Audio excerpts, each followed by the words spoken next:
Okay అండి. ఇవాళ 32వ కవితా వేదిక సమావేశం నవంబర్ 20, 2024. మా time 10 o'clock in the morning, me time 8:30 సాయంత్రం.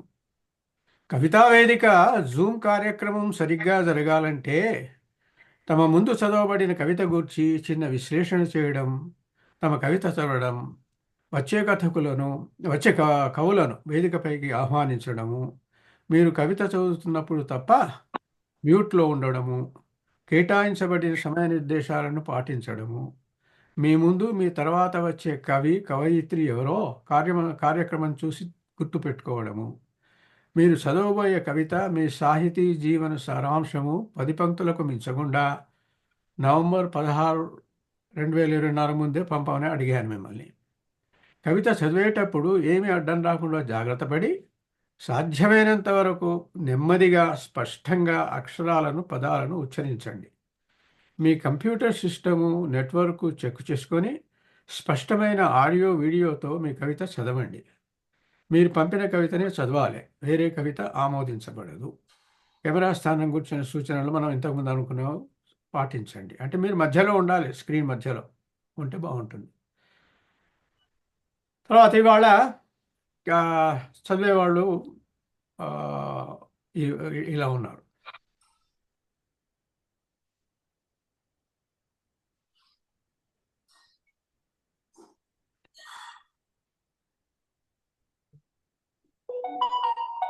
కందాళ రాఘవాచార్యులు గారు కవి దిగ్గజము, విశ్వకోణం కవిత చదువుతున్నారు. లహరి ఎన్ గారు అక్షరం అంటే గ్రంథాలయం అనే కవిత చదువుతున్నారు. డాక్టర్ బుల్సు గోపాలకృష్ణన్ గారు మాయాదారి కాలం, సింహాద్రి జ్యోతిర్మయి గారు రంగేయాల, జాబేర్ పాషా గారు Siddipet Muscat via Hyderabad, Siddipet to Muscat via Hyderabad.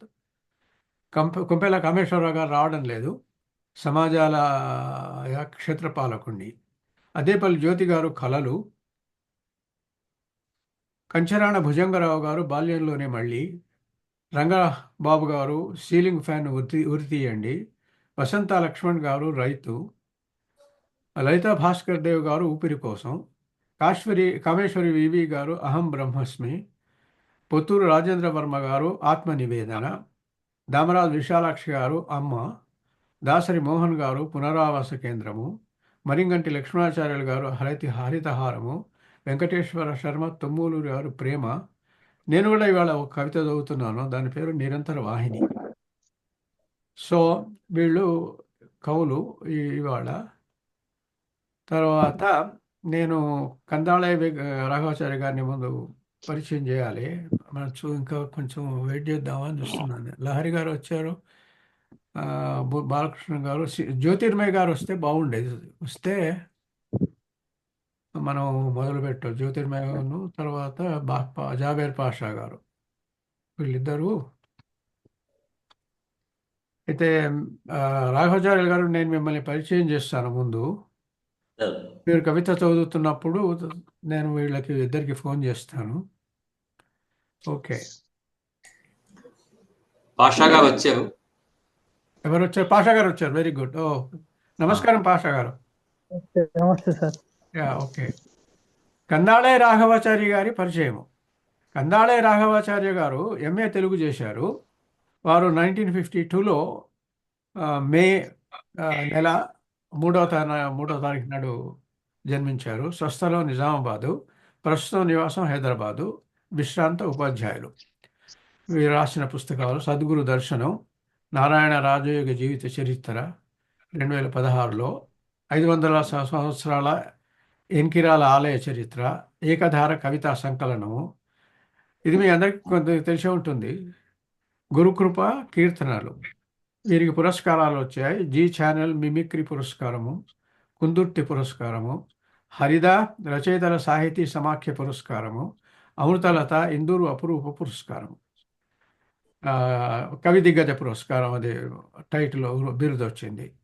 Raghavacharya గారు కవితా వేదిక మీదే, మీరు వచ్చి మీ కవిత చదవండి. కవితా వేదికకు నమస్కారం. ఎదురుగా ఉన్న వేదిక అందరితో కలుసున్న కవులందరికీ కవయిత్రులకి నమస్సులు. విశ్వకోణం కంపాసులో కోణమానిని బయటకు వస్తే చాలు. కంపాసులోని కోణమానిని బయటకు వస్తే చాలు. అనేక కోణాల్లో లెక్కలు కట్టి మూలను కోణాలు చేస్తుంది. కంపాస్లోని కోణమానిని బయటకు వస్తే చాలు. అనేక కోణాల్లో లెక్కలు కట్టి మూలను కోణాలు చేస్తుంది. మయభవనంలో ఎన్నెన్ని చిత్రాలుగా కోణాలు. మయభవనంలో ఎన్నెన్ని చిత్రాలుగా కోణాలు. యోధులైన కోణాల్లో పడి దారి మర్చిపోతారు. యోధులైన కోణాల్లో పడి దారి మర్చిపోతారు. జంతర్ మంతర్లో వచ్చిన తోవను మర్చిపోవుడే. జంతర్ మంతర్లో వచ్చిన తోవను మర్చిపోవుడే. నిపుణుడి చేతిలో కోణమానిని పిరమిడ్గా ప్రపంచ వింత కథ కదా మరి. నిపుణుడి చేతిలో కోణమానిని పిరమిడ్గా ప్రపంచ వింత కథ కదా మరి. పరీక్షల్లో ప్రశ్నగా ప్రతిష్టాకరమైన మార్కులు ఇస్తుంది ఏ కొత్త కోణమైన విద్యార్థికి. పరీక్షల్లో ప్రశ్నగా ప్రతిష్టాకరమైన మార్కులు ఇస్తుంది ఏ కొత్త కోణమైన విద్యార్థికి. ఆకాశమంతా లెక్క కట్టినట్లే గ్రహాలు పాలపుంతలు కోణాల్లో ఖగోళం అద్భుతం. ఆకాశమంతా లెక్క కట్టినట్లే గ్రహాలు పాలపుంతలు కోణాల్లో ఖగోళం అద్భుతం. పిల్లలను మందలించకండి. పిల్లలను కోణమానితో ఆడుకోనివ్వండి. పిల్లలను మందలించకండి. ఎన్నెన్నో కొత్త కోణాలను అద్భుతంగా ఆవిష్కరిస్తారు కదా. పిల్లలను కోణమానితో ఆడుకోనివ్వండి.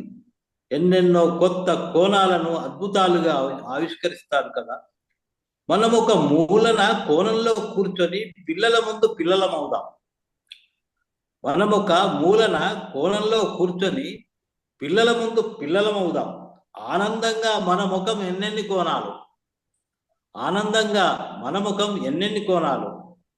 తల్లి గర్భంలో పిండం ఎన్నెన్నో సర్కస్ కోణాలుగా తిరుగుతూ. తల్లి గర్భంలో పిండం ఎన్నెన్నో సర్కస్ కోణాలుగా తిరుగుతూ నవమాసాలకు పూర్ణ శిశువు కదా. తల్లి గర్భంలో పిండం ఎన్నెన్నో సర్కస్ కోణాలుగా తిరుగుతూ నవమాసాలకు పూర్ణ శిశువు కదా. అరే చిత్రం, మనిషి అంతిమంగా సమాధిలో ఒక దీర్ఘ చతుర్భుజంలో అచలం. అరే చిత్రం, మనిషి అంతిమంగా సమాధిలో ఒక దీర్ఘ చతుర్భుజంలో అచలం.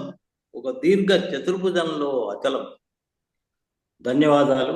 ఈ అవకాశాన్ని ఇచ్చినటువంటి నవీన్ చంద్ర గారికి కృతజ్ఞతలు. ఇప్పుడు లహరి గారు పరిచయం. లహరి గారు ఎంసీఏ చదివారు. వారి తల్లిదండ్రులు నక్కా వెంకటేశం, నక్కా మమత. భర్త పేరు ఎస్ భగవాన్. జన్మస్థలం దేవరకొండ మండలం, నల్గొండ జిల్లా, తెలంగాణ. నివాసం వనస్థలీపురం, హైదరాబాద్. అభిరుచులు కవితలు, కథలు మరియు సమీక్షలు రాయటం, డ్యాన్స్ మరియు యోగా చేయటం, బ్యాడ్మింటన్, క్యారమ్స్ మరియు చెస్ ఆడటం. రచనలు 150కి పైగా సమీక్షలు, 15కి పైగా కవితలు, అనేక మినీ కవితలు, అనేక దినపత్రికల్లో వీరి కవితలు ప్రచురితమయ్యాయి. అందులో సుశీల శ్రీనారాయణ రెడ్డి గారి పురస్కారం కూడా వీరికి వచ్చింది. సుశీల శ్రీనారాయణ రెడ్డి వారు తమ సొంత నిధులతో ముద్రించి గౌరవ మంత్రివర్యులు సబితా ఇంద్రారెడ్డి గారితో ఆవిష్కరించారు. ఇది గొప్ప గౌరవం. తర్వాత ఆగస్టు 27 నాడు తెలంగాణ రాష్ట్ర భాషా సాంస్కృతిక శాఖ సౌజన్యంతో కిన్నెర ఆర్ట్ థియేటర్లో నానీల తీరాన అని, నానీల నాన అని పిలువబడే మన ఎన్ గోపి గారు ఆవిష్కరించారు. వారికి అభినందనలు, స్వాగతం. కవితా వేదిక కార్యక్రమానికి నమస్సులు. సార్ మీ కవిత చాలా బాగుంది. కోణమనే కొత్త కోణాల్లో ఖగోళాన్ని, పిరమిడ్ని, పిండదశ పుట్టుక స్థితిని, బాల్యాన్ని విశ్వకోణంలో ఆవిష్కరిస్తుంది. మంచి కవితను అందించిన మీకు కృతజ్ఞతలు సార్. ధన్యవాదాలు. ఈరోజు నా కవిత శీర్షిక అక్షరం అంటే గ్రంథాలయం. తోడుండాల్సిన వాళ్ళు, వెన్ను తట్టి నిలవాల్సిన వాళ్ళు ఒక్కొక్కరే కనుమరుగవుతుంటే, బంధాల్ని బంధుత్వాల్ని పోగొట్టుకొని కాలం నిన్ను ఒంటరిని చేసినప్పుడు, దిక్కుతోచని స్థితిలో అంతా దిగులు కమ్మేసిన వేళ ఒక జ్ఞాన జ్యోతి గ్రంథాలయమై నిన్ను ఆహ్వానిస్తుంది, మనసుకు సాంత్వన చేకూరుస్తుంది. ఓటమి నిన్ను కుంగతీసినప్పుడు, బతుకు తెరువులో ఓడిపోయి నిరాశ నిన్ను ఆవహించినప్పుడు, జీవితానికి వెలుగుబాటను పరిచేదే ఈ అక్షరాలయం. సమాజం తప్పుదోవ పట్టి అన్యాయం అక్రమంగా రాజ్యమేలుతుంటే, నిస్సహాయత నిర్లిప్తంగా వెంటాడుతుంటే, జ్వలించే మనసు అక్షరాన్ని ఆయుధంగా చేసుకొని నీకొక వెలుగుబాట చూపిస్తుంది. మాటలు తూటాలై విజృంభించే వేళ, నీకేమీ చేత కాదంటూ సమాజం హేళన చేసినప్పుడు, అక్షరం జ్ఞానదీపమై నీడలా నిన్ను అక్కున చేర్చుకుంటుంది. నీ చుట్టూ ఎంతమంది ఉన్నా, కుట్రలు కుతంత్రాలతో నిండిన మనుషుల మధ్య కల్మషాన్ని నింపుకున్న సమూహానికి దూరంగా గ్రంథాలయం నిన్ను బంధనితం చేసి ప్రగతి బాటలో నడిపిస్తుంది. మేధస్సుతో వికసించి విజ్ఞానాన్ని పంచుతుంది. వేల భావాల్ని చుట్టూ ప్రసరింపచేస్తుంది. నీలో జ్ఞాన బీజాల్ని నాటి నువ్వేంటో అర్థమయ్యేలా నీకు హితబోధ చేస్తుంది. అహం అంధాకారంగా అలుముకున్న వేళ తారు చీకట్లను తొలగించి నిన్ను చైతన్యవంతునిగా మలుస్తుంది. ఆధ్యాత్మిక ఆలోచనలతో రెక్కెంతించి వ్యవస్థ గమన తీరును నేర్పిస్తుంది. అక్షరం ఒక అనంత సామూహిక శక్తి. మస్తిష్కం పొరల్లో తెరిచిన ప్రతి పేజీ వేల భావ ప్రకంపనలను సృష్టిస్తుంది. చూపులతో నడిచే ఈ గ్రంథాలయాలే రేపటి భావితరాలకు పునాది రాళ్ళు, విజ్ఞాన భాండాగారానికి ప్రతిరూపాలు. పుస్తకాలతో సహవాసం అంటే మనోనేత్రానికి దారి రూపం, పాఠకులకు ఓ జ్ఞానాలయం ఈ గ్రంథాలయం. నాకు ఈ అవకాశం ఇచ్చినటువంటి కవితా వేదికకు కృతజ్ఞతలు. ఇక ఇప్పుడు నా తర్వాత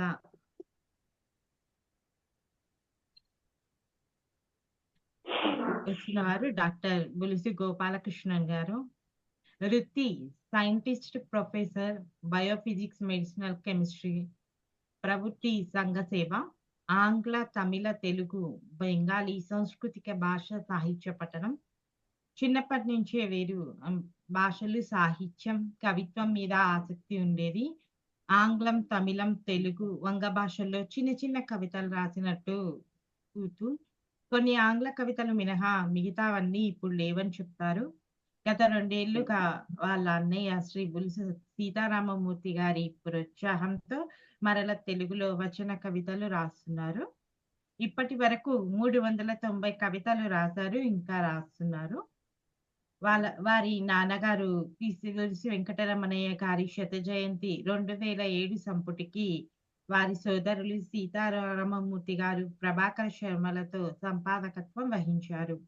ప్రమిద మచిలీపట్నం ఒక భిన్నమైన తెలుగు సాహిత్య పత్రికకు సహాయ సంపాదకత్వం వహిస్తున్నారు. మీ కవితా వేదిక స్వాగతం పలుకుతుందండి.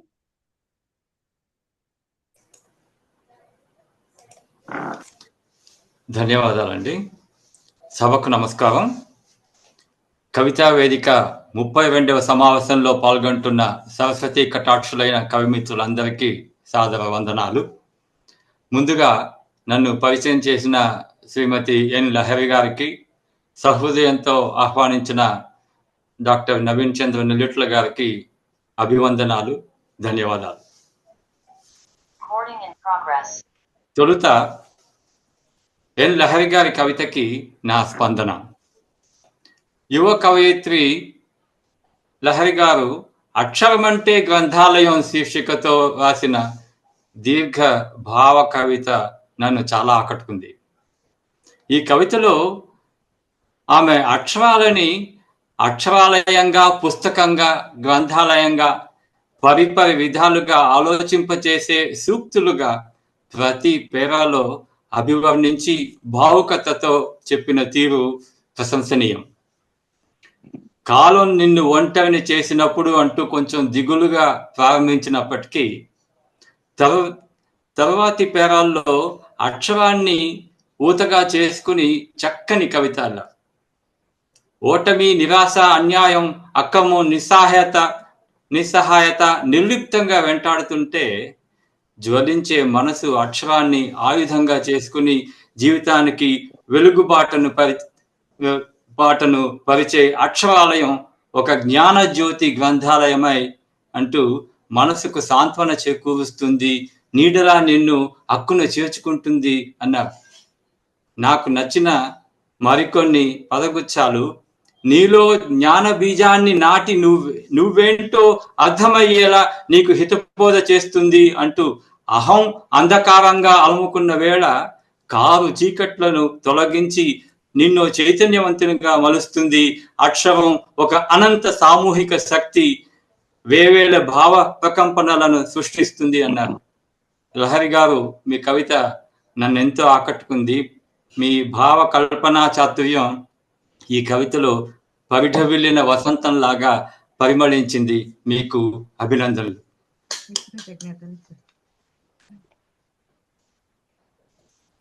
ఇప్పుడు నా కవిత శీర్షిక మాయదారి కాలం. మారుతున్న కాలమిది, మాయదారి కాలమిది, మమత లేని మనసులున్న మరబొమ్మల కాలమిది, సాటి మనిషిని చంపడానికి వెరవని కాలమిది. శాంతి కాముకులు లేని కాలం, శాంతి కపోతం అసలు కాలం, అరచేతిలో ఇమిడిపోయే చరవాణిదే సర్వస్వం, అయిన వారు కాని వారు ఎవరొద్దనే విశ్వాసం. విశ్వ నరులం మేమంటూ విశ్వఘాతం చేయు కాలం, మారుతున్న కాలంతో మలినమైన విలువలతో మాలవేసి మసిపూసి మర్కటమై మెలుగు కాలం. కాలచక్రం తిరుగుతుంటే మార్పు లేని కాల నైజం, మనిషి మాత్రం మారిపోయి మానవత్వము కోల్పోయే. ధనం మతం మత్తులోన చేయుచున్న పాపములే ప్రపంచమాయ కుగ్రామం, కరుణ ఏమో మటుమాయం. చిన్నదైన కుటుంబం, చిన్నబోతున్న హృదయం, పెరుగుతున్న భూతాపం, ఉడికిపోయే వాతావరణం, ప్రకృతి ప్రతీకారం భరించలేని దావానలం, విపరీత వరదల బీభత్సం, ప్రజల ప్రాణ సంకటం. కాలవాహిని ప్రవాహంలో కరిగిపోయిన కలలెన్నో, కాలమెంత మారినా మాయని తీయని స్మృతులెన్నో. మార్పులు చేర్పులు ఎన్నైనా మారనిది ఒక్క మాతృప్రేమే. ధన్యవాదాలు. నా తర్వాత వచ్చే కవయిత్రి శ్రీమతి సింహాద్రి జ్యోతిర్మయి గారు. వచ్చారా?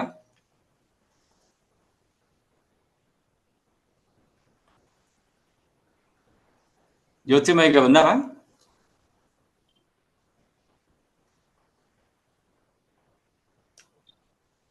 జ్యోతిర్మయ గారు రాలేదు ఇవాళ, అది షీ జర్నీలో ఉన్నారట. అంచేత ఇప్పుడు పాషా గారిని నేను పరిచయం చేస్తాను. ఓకే అండి, థ్యాంక్స్ అండి. ధన్యవాదాలు. నేను జాబేద్ పాషా గారిని పరిచయం చేస్తాను, ఎందుకంటే జ్యోతిర్మయ గారు రాలేదు కనుక. సో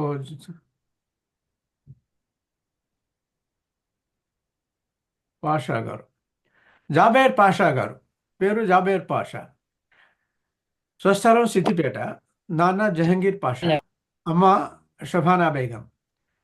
విద్యాభ్యాసం అంతా సిద్దిపేటలోనే గడిచింది. నేను ప్రస్తుతం ఓమన్ రాజధాని మస్కాట్లో ఉంటున్నాను. నా సాహిత్య రంగేట్రం 2019 సెప్టెంబర్లో గల్ఫ్ బ్రతుకులు అనే కవితతో మొదలైంది. ఆ కవిత మనం పత్రికలో వచ్చయింది. నాకు విరివిగా రాసే అలవాటు లేదు, కేవలం నన్ను కదిలించిన అంశాలకే ఎక్కువ రాస్తుంటాను. అలా ఇప్పటి వరకు 100 పైగా కవితలు, 10 పైగా వ్యాసాలు రాశాను. ఆంధ్రజ్యోతి, సాక్షి, నమస్తే తెలంగాణ లాంటి ప్రముఖ పత్రికలతో సహా 15కు పైగా పత్రికలలో 70కి పైగా కవితలు ప్రచురించబడ్డాయి. అనేక సంకలనాల్లో నా కవితలకు చోటు దక్కింది. నేను జూమ్ కవితా వేదికలో చదివే కవిత శీర్షిక Siddipet to Muscat via Hyderabad. Thanks అండి జావేద్ పాషా గారు, మీరు వచ్చినందుకు. కవితా వేదిక మీదే, మీ కవిత చదవండి. Thank you sir, thank you so much. వినిపిస్తుందా సార్ నా వాయిస్? వినిపిస్తుందండి, వినిపిస్తుంది. మీరు కనిపిస్తున్నారు కూడా. Thank you sir, thank you. ఈరోజు కవితా వేదిక 32వ సమావేశంలో పాల్గొంటున్న కవులు, కవయిత్రులందరికీ హృదయపూర్వక అభినందనలు. అలాగే ఈరోజు సమావేశంలో ఇప్పటి వరకు కవితలు చదివినటువంటి రాఘవాచార్యులు గారు, లహరి గారు, అలాగే గోపాలకృష్ణన్ గారు ఒక అద్భుతమైనటువంటి కవితల్ని వినిపించినందుకు వారికి హృదయపూర్వక ధన్యవాదాలు. నాకు ఇంతమంది పెద్దల సమక్షంలో కవిత చదివే అవకాశం కల్పించినటువంటి నెల్లుట్ల నవీన్ చంద్ర గారికి హృదయపూర్వక కృతజ్ఞతలు తెలియజేసుకుంటూ కవిత చదివేయమంటారా సార్? చదవండి, నా చదవండి, కవిత కవిత చదవండి. అదే చదవండి. విశ్లేషణ అంటే కదా. ఒక్క నిమిషం. చదవండి. ఇప్పుడు నేను కవితా వేదిక పై చదవబోయే కవిత శీర్షిక Siddipet to Muscat via Hyderabad. పోవాలని ఏనాడు ఉండదు, పోవాలని ఏనాడు ఉండదు, నిమ్మలేం లేని బతుకు ఉండనీయదు. కాలు ఇంట్లో ఉంటే కడుపాకలి తీరదు, రెక్కవిచ్చుకున్న మరుక్షణం కంటతడి ఆరదు. ఇదే చివరిదని తలిచిన ప్రతిసారి చివర్లన్నీ కొత్త కలతలకు చివురులేస్తూ, కలతలన్నీ మొదలు కంట చిదిమేస్తూ, అప్పుడే పుట్టిన చంటి బిడ్డను, మంచం పట్టిన ముసలి తండ్రిని, తొక్కునూరిన పొట్లాల్ని 30 కిలోల మూటలో సర్దుతూ, కంటి చెమ్మను కప్పెట్టి కలియదిరుగుతున్న ఆలి అవస్థను, తోలియనీకొచ్చిన ఎదురింటి జరీనాపాను అలుముకొని పుట్టెడు శోకాన్ని కుమ్మరించిన తల్లి కన్నపేగు తీపిని, ఇట్లా బంధాలన్నిటినీ విడిచేసి నావైన చేతుల్ని విరిచేసి నావి కాని రెక్కల్ని తొడుక్కున్నప్పుడల్లా దేహం ఒక దుఃఖ మేఘం, ఇల్లేమో దిగులు కార్ఖానా. Siddipet to Muscat via Hyderabad. ఒక్కో ఊరు దాటిపోతోంది, ఒక్కో చుక్క రాలిపడుతోంది, అశ్రువులన్నిటినీ పోగేసి కాలం దుఃఖపు పంటను సాగు చేస్తోంది. అంధకారం నుండి అంధకారం వైపు పయనిస్తున్న తొవ్వలో కళ్ళలో సముద్రాలు ముడుస్తున్న అలికిడి, కలవరింతల కత్తులు కలల్ని పొడుస్తున్న సలపరింత.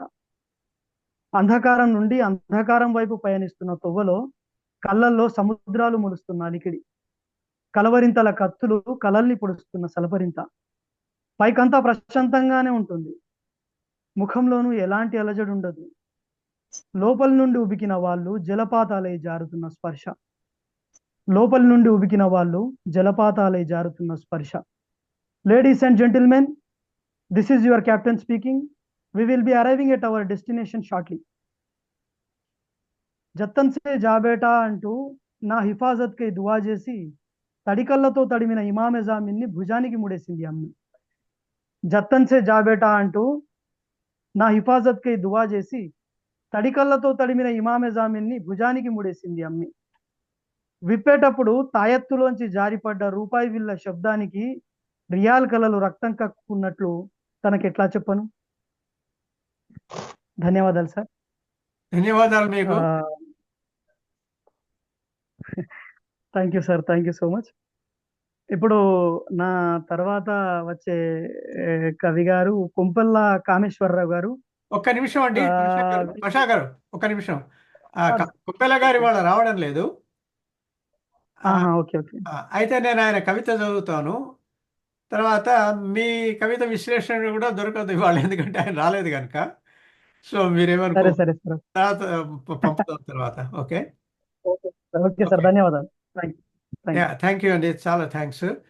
నేను ఈ కొప్పెల కామేశ్వరరావు గారి కవిత చదువుతాను. ఈ కవిత పేరు సమాజాలయ క్షేత్రపాలకుణ్ణి. సమాజాలయ క్షేత్రపాలకుణ్ణి. సమాజము, ఆలయము, క్షేత్రము ఈ మూడు ఉన్నాయి ఇక్కడ. వాటి పాలకుణ్ణి. ఇవాళ నా అంతరంగాన్ని కవితాత్మకంగా ఆవిష్కరిస్తున్నాను. అనువుగాని ప్రతి చోట అలివిమాలిన సేవలందించే పోలీసును నేను. ఆకుపచ్చ రంగు దుస్తుల్లో సైనికుడెంత సమరం చేస్తాడో ఖాకీలో నేను అతనికి సరిపాటిగా. అయితే నాకు అర్థమవుతుంది ఇప్పుడు ఈ కవిత. అనువుగాని ప్రతి చోట అలివిమాలిన సేవలందించే పోలీసును నేను. ఆకుపచ్చ రంగు దుస్తుల్లో సైనికుడెంత సమరం చేస్తాడో ఖాకీలో నేను అతనికి సరిపాటిగా. సమాజం విభిన్న మనస్తత్వాల సమూహం. మంచి చెడుల సన్నని సరిహద్దు రేఖపై నిలిచిన మనుషుల విచిత్ర సంగమం. నిన్నటి మంచివాడు ఇవాళ సంఘ విద్రోహి కావచ్చు. బాధాపరితప్త హృదయంతో పశ్చాత్తాప్తుడై కరడుగట్టిన చెడ్డవాడు ఆ మార్గం వీడనూవచ్చు. అది పాజిబులే కదా. బాధాపరితత్వ హృదయంతో పశ్చాత్తాప్తుడై కరడుగట్టిన చెడ్డవాడు ఆ మార్గం వీడనూవచ్చు. ఇద్దరినీ చూస్తూ ఆశ్చర్యపోతూ నిర్మమంగా పనిచేసుకుంటూ పోతుంటాను. సమాజమే నా దేవాలయం. ఓకే, దేవాలయం, సమాజం. నా దైవాలయం ముందు నేను క్షేత్రపాలకుణ్ణి. అందమైన మనసుతో ప్రమాణం చేస్తున్నాను. నాకు స్వపర తారతమ్యాలు లేవు. ఎవరి పట్ల వ్యక్తిగత ద్వేషం లేదు. నా సమాజ క్షేత్ర శాంతి భద్రతలే నా కర్తవ్యం. నాకు స్వపర తారతమ్యాలు లేవు. ఎవరి పట్ల వ్యక్తిగత ద్వేషం లేదు. నా సమాజ క్షేత్ర శాంతి భద్రతలే నా కర్తవ్యం. 365 రోజులు అలుపేరుగని ఉద్యోగానికి వ్యక్తిగత జీవితాన్ని, ప్రాణాన్ని నైవేద్యం చేశాను. నైవేద్యం స్వీకరించాల్సింది సమాజమే. అలుపేరుగని ఉద్యోగానికి వ్యక్తిగత జీవితాన్ని, ప్రాణాన్ని నైవేద్యం చేశాను. నైవేద్యం స్వీకరించాల్సింది సమాజమే. కుంపల్ల కామేశ్వరరావు గారు. సో ఇదండి వారి కవిత. వారి తర్వాత వచ్చేవారు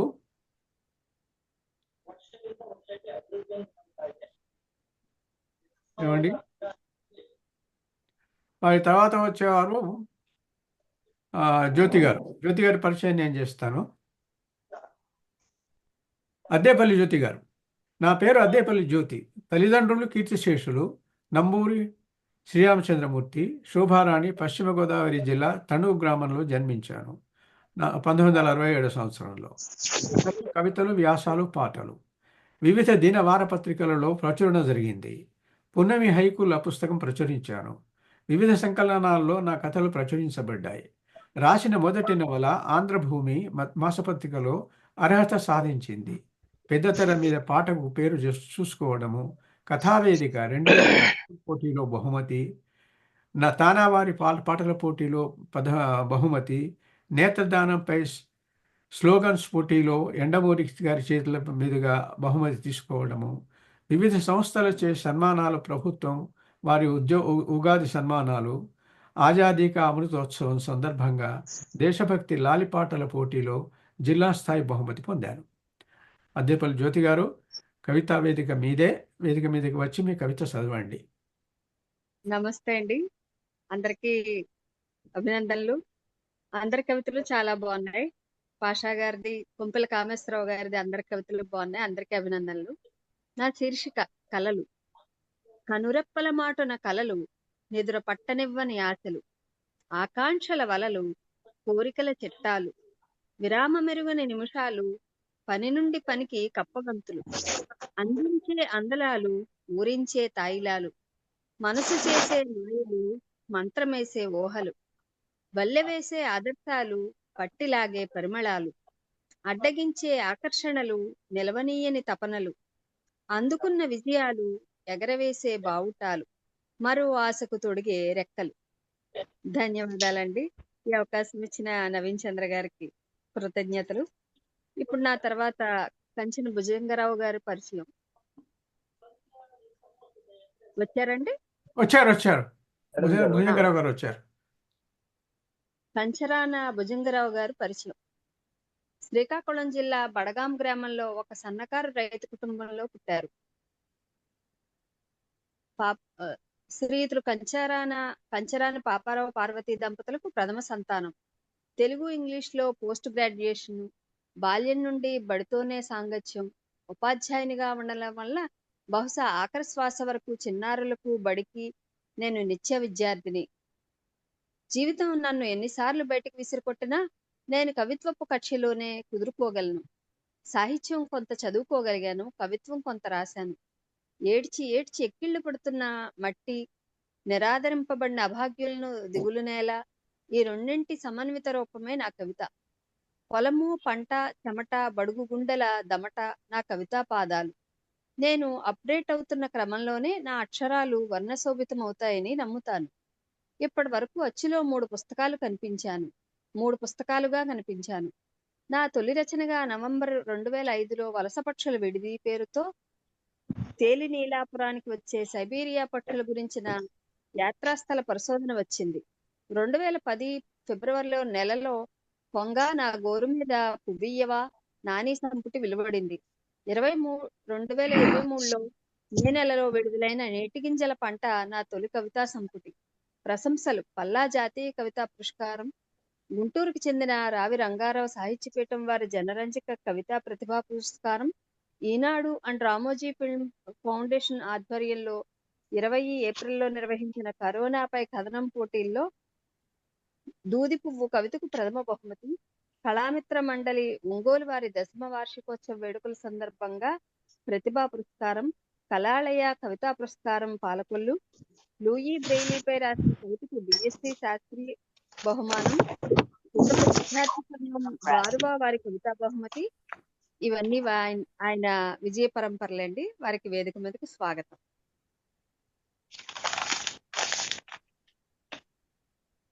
కవితా వేదిక పైన ఉన్న పెద్దలందరికీ నమస్కారం. ఈ సందర్భంగా మీ అందరినీ ఈ వేదిక పైన కలుసుకోవడం చాలా ఆనందం.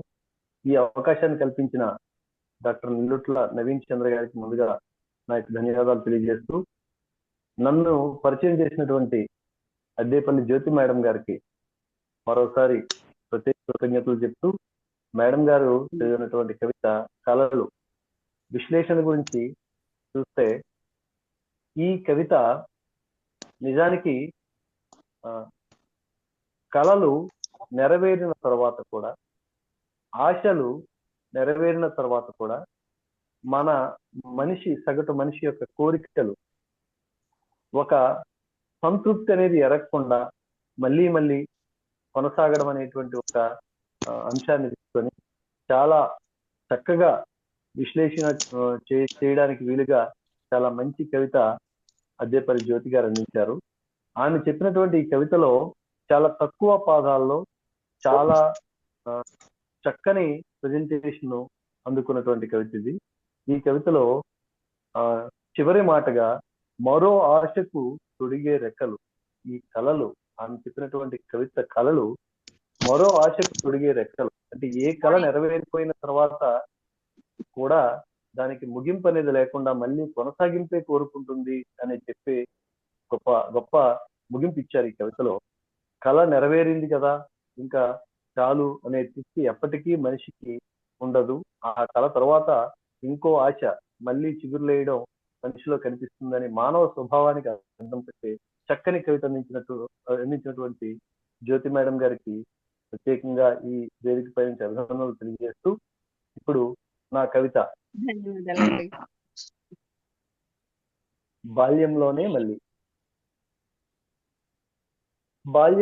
మళ్ళీ సుదూర జ్ఞాపకాల తీరం దాటి సాగిపోయాం. తిరిగి తొలి అడుగుల దగ్గరే మనం కలుసుకోవాలి. బాల్యం పుస్తకంలో ఆట పాటల పుటల మధ్య అమాయకత్వపు గుర్తుగా దాచుకున్న చాక్లెట్ రేపల్లన్నింటినీ వణికే చేతులతో ఇప్పుడు తడుముకోవాలి.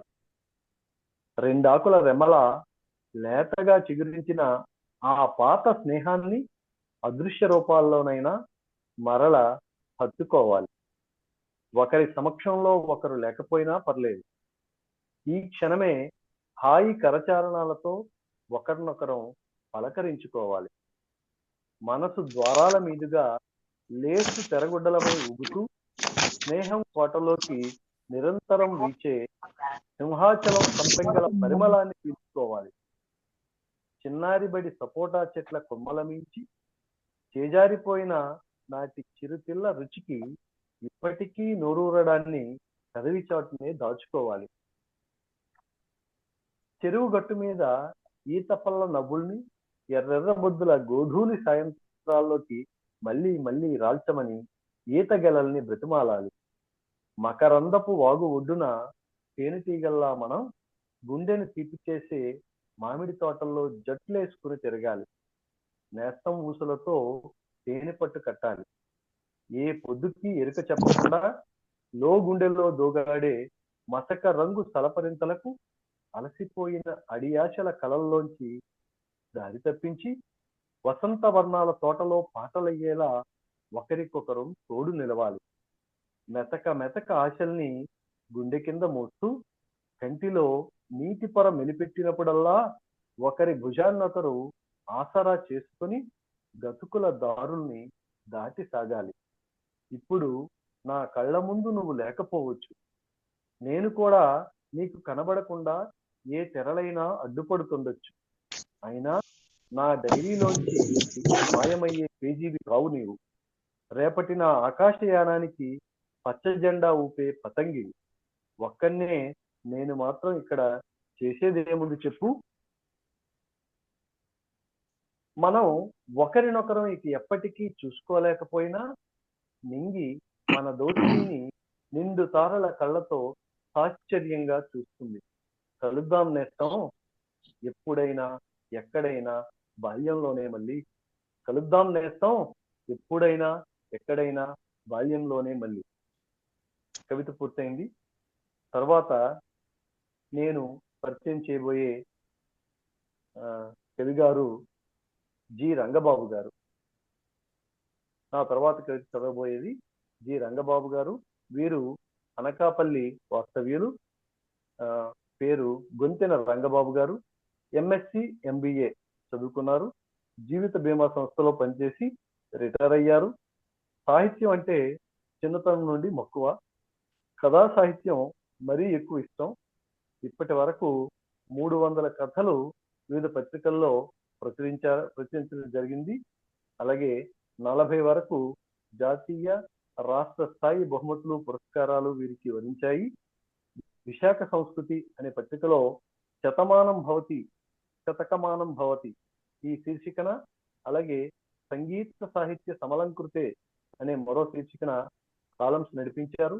అలాగే ఆకాశవాణి విశాఖపట్నం కేంద్రం నుంచి పలు కథానికలు ప్రసారమయ్యాయి వీరివి. ఇక అనేక కవితలు, హైకూలు, నానీలు వేరు పత్రికల్లో ప్రచురించబడ్డాయి. సుమన్ టీవీ కొరకు గణిత శాస్త్రంలో వేద గణితంపై చాలా ఎపిసోడ్స్ యూట్యూబ్ లో ఉంచడం కూడా జరిగింది. ఇది గొంతెన రంగబాబు గారి పరిచయం. వారిని సాదరంగా ఈ కవితా వేదిక పైకి ఆహ్వానం తెలియజేస్తూ వారి యొక్క కవితని వినాలనే ఉత్సుకతతో ఇంతవరకు నా కవితను విని ఈ కవితా వేదిక పైన నాకు అవకాశం కల్పించి నాతో పాటు కవితా వేదిక పైన ఉన్నటువంటి కవులు, పెద్దలు, అలాగే నెల్లుట్ల నవీన్ చంద్ర గారు అందరికీ పేరు పేరున మరోసారి హృదయపూర్వకంగా నమస్కారాలు తెలియజేస్తూ జి రంగబాబు గారికి స్వాగతం. అందరికీ నమస్కారం అండి. నా పేరు జి రంగబాబు. ఈరోజు ఈ కవితా వేదిక అవకాశాన్ని కల్పించిన నవీన్ చంద్ర గారికి ప్రత్యేకంగా నేను ధన్యవాదాలు తెలియజేసుకుంటున్నాను. మరి మంచి మంచి కవుల మధ్య నాకు కూడా ఒక కవిత చదివే అవకాశాన్ని కల్పించారు. దానికి నాకు చాలా సంతోషంగా ఉంది. ముందుగా మరి ఈ కంచరాన భుజంగరావు గారు రాసిన బాల్యంలోనే మళ్ళీ ఆ కవిత తాలూకు విశ్లేషణ చేశాక నా కవిత నేను వినిపిస్తాను. భుజంగరావు గారు చాలా అద్భుతమైన కవిత రాశారు. బాల్యంలోనే మళ్ళీ దాని పేరు. బాల్యం ప్రతి ఒక్కరికి మరిచిపోలేని ఒక మధురమైన జ్ఞాపకం. అందుకే ప్రతి ఒక్కరూ కూడా తిరిగి నా బాల్యం నాకు వచ్చేస్తే బాగుండు, ఈ డబ్బు, ఈ వ్యామోహాలు ఇవన్నీ కూడా నాకు అవసరం లేదు, సో నా బాల్యం నాకుంటే చాలు అన్న వాళ్ళు ఎంతో మందిని మనం చూస్తుంటాం. ఎందుకంటే బాల్యం అంత మధురమైంది. బాల్యంలోని జ్ఞాపకాలు మనం ఎప్పటికీ కూడా మనం మర్చిపోలేం. అటువంటి చిలిపి పనులన్నింటినీ కూడా ఆయన ఆ యొక్క కవితలో విశ్లేషిస్తూ ఆ పనులను మళ్ళీ మళ్ళీ నెమరు వేసుకుంటూ మళ్ళీ ఆ పనులు చేయాలని ఉంది అని చెప్పేసి ఆయన కవితలో చెప్తారన్నమాట. ఎందుకంటే బాల్యంలో మనకి స్వార్థం ఉండదు, కళ్ళ కపటం తెలియదు, కల్మషం ఉండదు, అట్లాగే నిర్మలమైన నిష్కళంకమైన మనస్సుతో మన ఆలోచనలు కూడా ఉంటాయి. కాబట్టి అప్పుడు చేసే పనులన్నీ కూడా చాలా చక్కగా ఉంటాయన్నమాట. అందువల్ల ఈ యాంత్రిక జీవనంలో విసిగిపోయిన వాళ్ళంతా కూడా మళ్ళీ స్వచ్ఛంగా స్వేచ్ఛంగా మళ్ళీ నా బాల్యం నాకు వచ్చేస్తే బాగుండు, తిరిగి బాల్యంలోకి వెళ్ళిపోతే బాగుండు అనే కోరుకుంటారు. కాబట్టి వీరు కూడా భుజంగరావు గారు కూడా అదే విధంగా ఆ నేస్తాన్ని ఏం కోరుకుంటున్నారంటే, మళ్ళీ మనం కలుద్దాం నేస్తాం, మళ్ళీ బాల్యంలోనే కలుద్దాం, అంటే మామూలుగా ఇటువంటి యాంత్రిక జీవనంలో కాదు అని చెప్పేసి ఆయన ఎన్నో చక్కగా మంచి మంచి బాల్యంలోని తీపి జ్ఞాపకాలని వివరిస్తూ చెప్పిన కవిత చాలా బాగుంది. వారికి నా హృదయపూర్వక ధన్యవాదాలు తెలియజేసుకుంటున్నాను. అలాగే నా ముందు చదివిన అందరూ కూడా చక్కటి కవితలు వినిపించారు.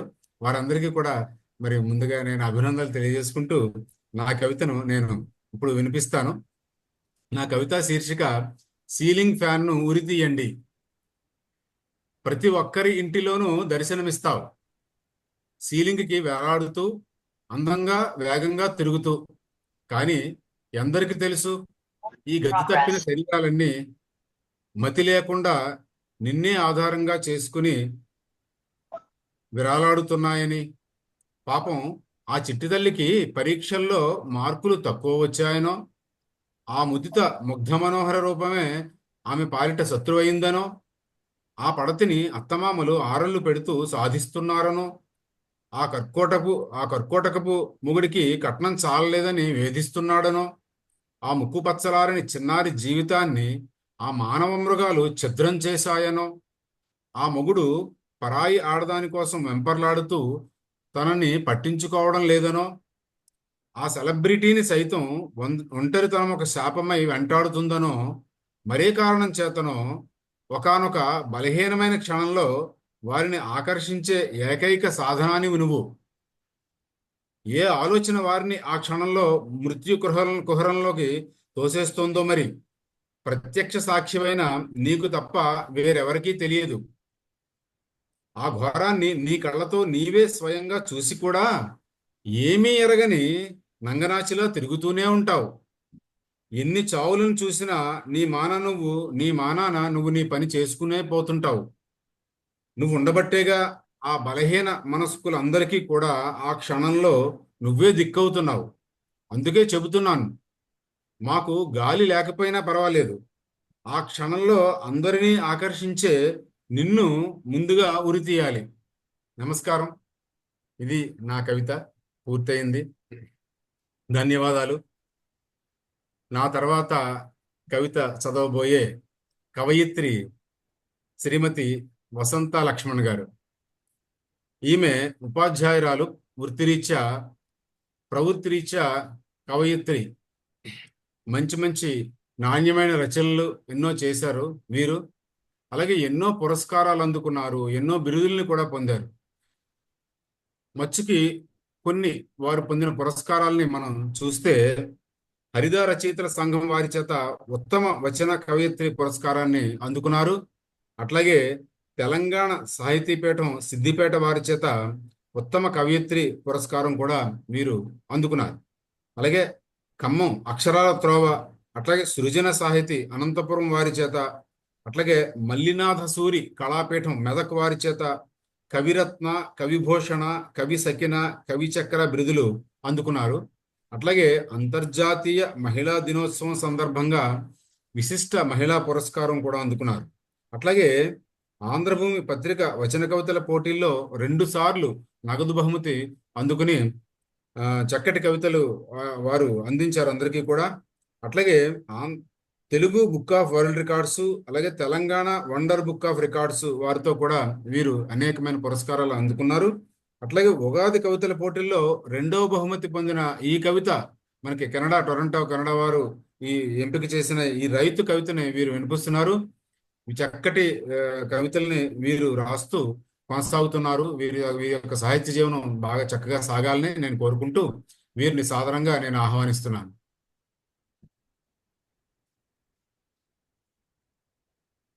మీరు అన్మ్యూట్ చేసుకోండి వసంత గారు. నమస్కారం అండి. 32వ కవితా వేదికకు స్వాగతం అండి.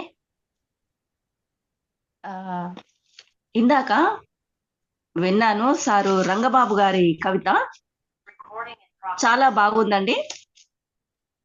సీలింగ్ ఫ్యాన్ ఊరి తీయండి శీర్షిక. విన్న తర్వాత సీలింగ్ ఫ్యాన్ ఒక యంత్రంగానే చూస్తాము అందరం, కానీ ఇందులో కవి తన విభిన్న ఆలోచన దృక్పథంతో నాణానికి మరోవైపు అన్నట్టుగా సీలింగ్ ఫ్యాన్ లేకపోతే ఆ బలహీన క్షణాన ఆ బాధితులకు, విధి వంచితులకు అది ఒక మరణ సాధనంగా ఉండేది కాదేమో అని అనిపిస్తుంది. ఈ రచనలో కవి తన ఊహ శక్తితో సీలింగ్ ఫ్యాన్ను కవితా వస్తువుగా తీసుకొని ప్రాణమున్న జీవికి ఉన్న భావోద్వేగాలను ఒక యంత్రానికి ఆపాదిస్తూ రాసిన కవిత మంచి ఎత్తుగడతో సాగి చదివిన ప్రతి ఒక్కరిని ఆలోచింపచేసేదిగా ఉన్నది. రంగబాబు గారికి దాని అభినందనలండి. అలాగే మంచి కవితకు సమీక్ష చేసే అవకాశం కల్పించిన మాన్యులు శ్రీ నవీన్ చంద్ర గారికి ధన్యవాదాలు తెలియజేస్తున్నాను. ఇప్పుడు నా కవిత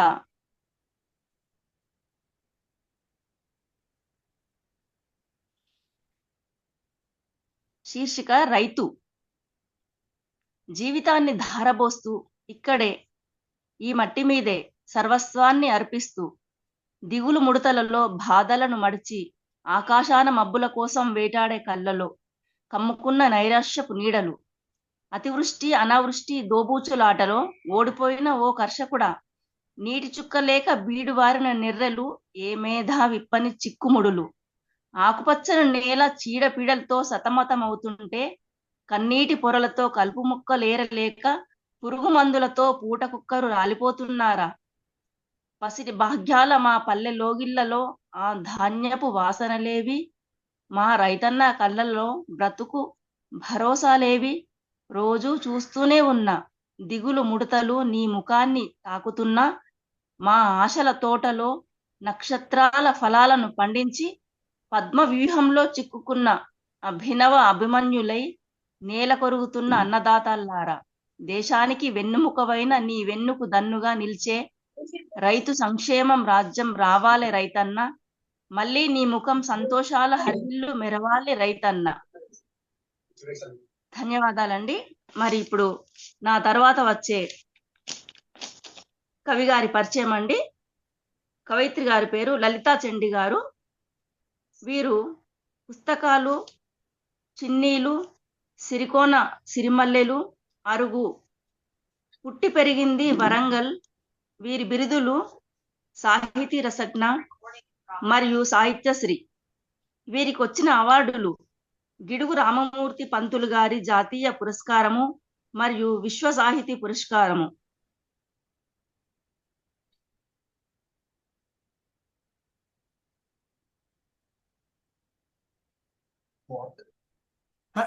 మీరు అన్మ్యూట్ చేసుకోండి. మీరు మ్యూట్ చేశారా ఏమిటి? అన్మ్యూట్ చేసుకోండి మీరు.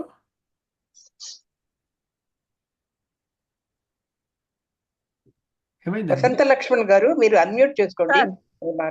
చేసుకున్నాను సార్, చేసుకున్నాను సార్. కానివ్వండి కానివ్వండి. సార్ లలితా చండి గారి పరిచయం అండి. పుస్తకాలు, చిన్నీలు, సిరికోన సిరిమల్లెలు, అరుగు, పుట్టి పెరిగింది వరంగల్లో. వీరి బిరుదులు సాహితీ రసజ్ఞ మరియు సాహిత్యశ్రీ. వీరికి వచ్చిన అవార్డులు గిడుగు రామమూర్తి పంతులు గారి జాతీయ పురస్కారము మరియు విశ్వ సాహితీ పురస్కారము. టొరాంటో కెనడా కథా వేదిక, కవితా వేదికలపై రచనలను చదవడం గత 2 సంవత్సరాల నుండి వీరు కొనసాగిస్తున్నారు. లలితా చండి గారు, వేదిక మీదేనండి. ధన్యవాదాలు. ధన్యవాదాలండి వసంత లక్ష్మణ్ గారు. ముందుగా సభాయ నమః. ఈ వేదికలో నాకు అవకాశం ఇచ్చిన రవీంద్ర గారికి ఈ కృతజ్ఞతలు. సహమిత్రులందరికీ కూడా శుభ సాయంత్రం.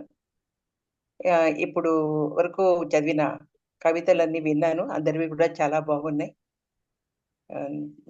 తర్వాత వసంత లక్ష్మణ్ గారి రైతు కథ నిజంగా రైతుల ఆత్మహత్యలు దాని మీద తీసుకొని రాశారు, చాలా చక్కగా రాశారు. ఆ రైతు తన జీవితాన్ని దారపోస్తూ మట్టి మీదే సర్వస్వాన్ని అర్పిస్తూ ఆ దిగుళ్ళు ముడతలతో బాధలను మడిచి అనేది కూడా బాగుందండి. ఆ పదం చక్కగా ఉంది. అని అంటే కొంచెం ప్రతీకలుగా తీసుకొని మీరు కవిత రాశారు. చివరికి మళ్ళీ నీ ముఖంలో సంతోషాలు హరివిల్లు వెలగాలి అని చెప్పి రైతన్నని ఒక ఆకాంక్షని అందజేస్తూ రైతుకి శుభాభినందనలు అందజేస్తున్నట్టుగా చివరికి వాక్యంతో ముగించారు. అది కూడా చాలా బాగుంది, ఆశాజనకంగా ఉంది. రైతు కష్టాలతో పాటు చివరికి అలాగే దింపేయకుండా చివరికి ఆ వాక్యం చక్కగా శుభప్రదంగా అనిపించింది. మీ రైతు కవిత చాలా బాగుంది వసంత గారు, మీకు అభినందనలు. ఇకపోతే నేను నా కవితను చదువుతాను. నేను భాష అనే దాని మీద రాశానండి. భాష ఊపిరి కోసం అనేది దానిలో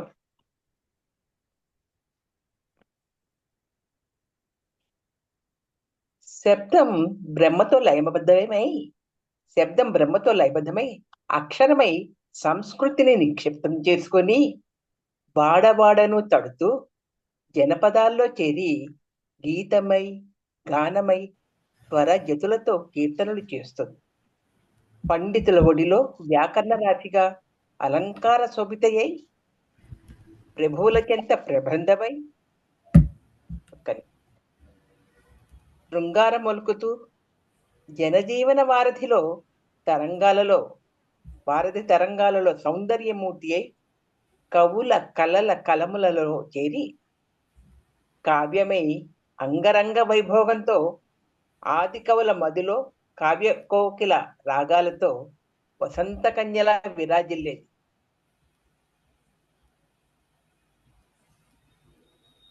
ఒకప్పుడు కమ్ముకున్న ఆషాఢ మేఘాల ఆక్రమణకుల్లోనైనా గాథలను కథలుగా ముందు తరాలకు శ్రావణ జల్లులలో తడుస్తూ జడివానలకు బెదరక నిలిచిన వృక్షం ఈ భాషా వృక్షం. బానిసత్వంలో సైతం అస్తిత్వంతో వెలిగింది. కొత్త నీరు నింపుకుంటున్న తనదైన శైలిలో చిగురుస్తూ సాగింది. ఋతుచక్రం తిసిరిల్లో చేరి కప్పుకున్న పచ్చని పత్రాలు ఒక్కొక్కటిగా రాలుతున్నాయని స్వేచ్ఛలో తెలియరాలేదు. చాప కింద నీరులా ఎప్పుడు తడిపేసి పరాన్నం అన్నట్లు వేరు చేసిన ప్రయోగాల సంతతి వేరుపడ్డ మిగిలిన మినుగురులు వీచే ప్రాచ్యగాలులతో చేరి మెరిపిస్తూ రాలే పత్రాలను కనిపించనీయక మురిపిస్తున్నాయి. కొత్త సన్నాయి కాదు పియోనా రాగం మత్తులో ఊగుతోంది నా భాష ఊపిరి కోసం చిటారు కొమ్మన. ధన్యవాదాలండి నాకు ఈ అవకాశం ఇచ్చినందుకు.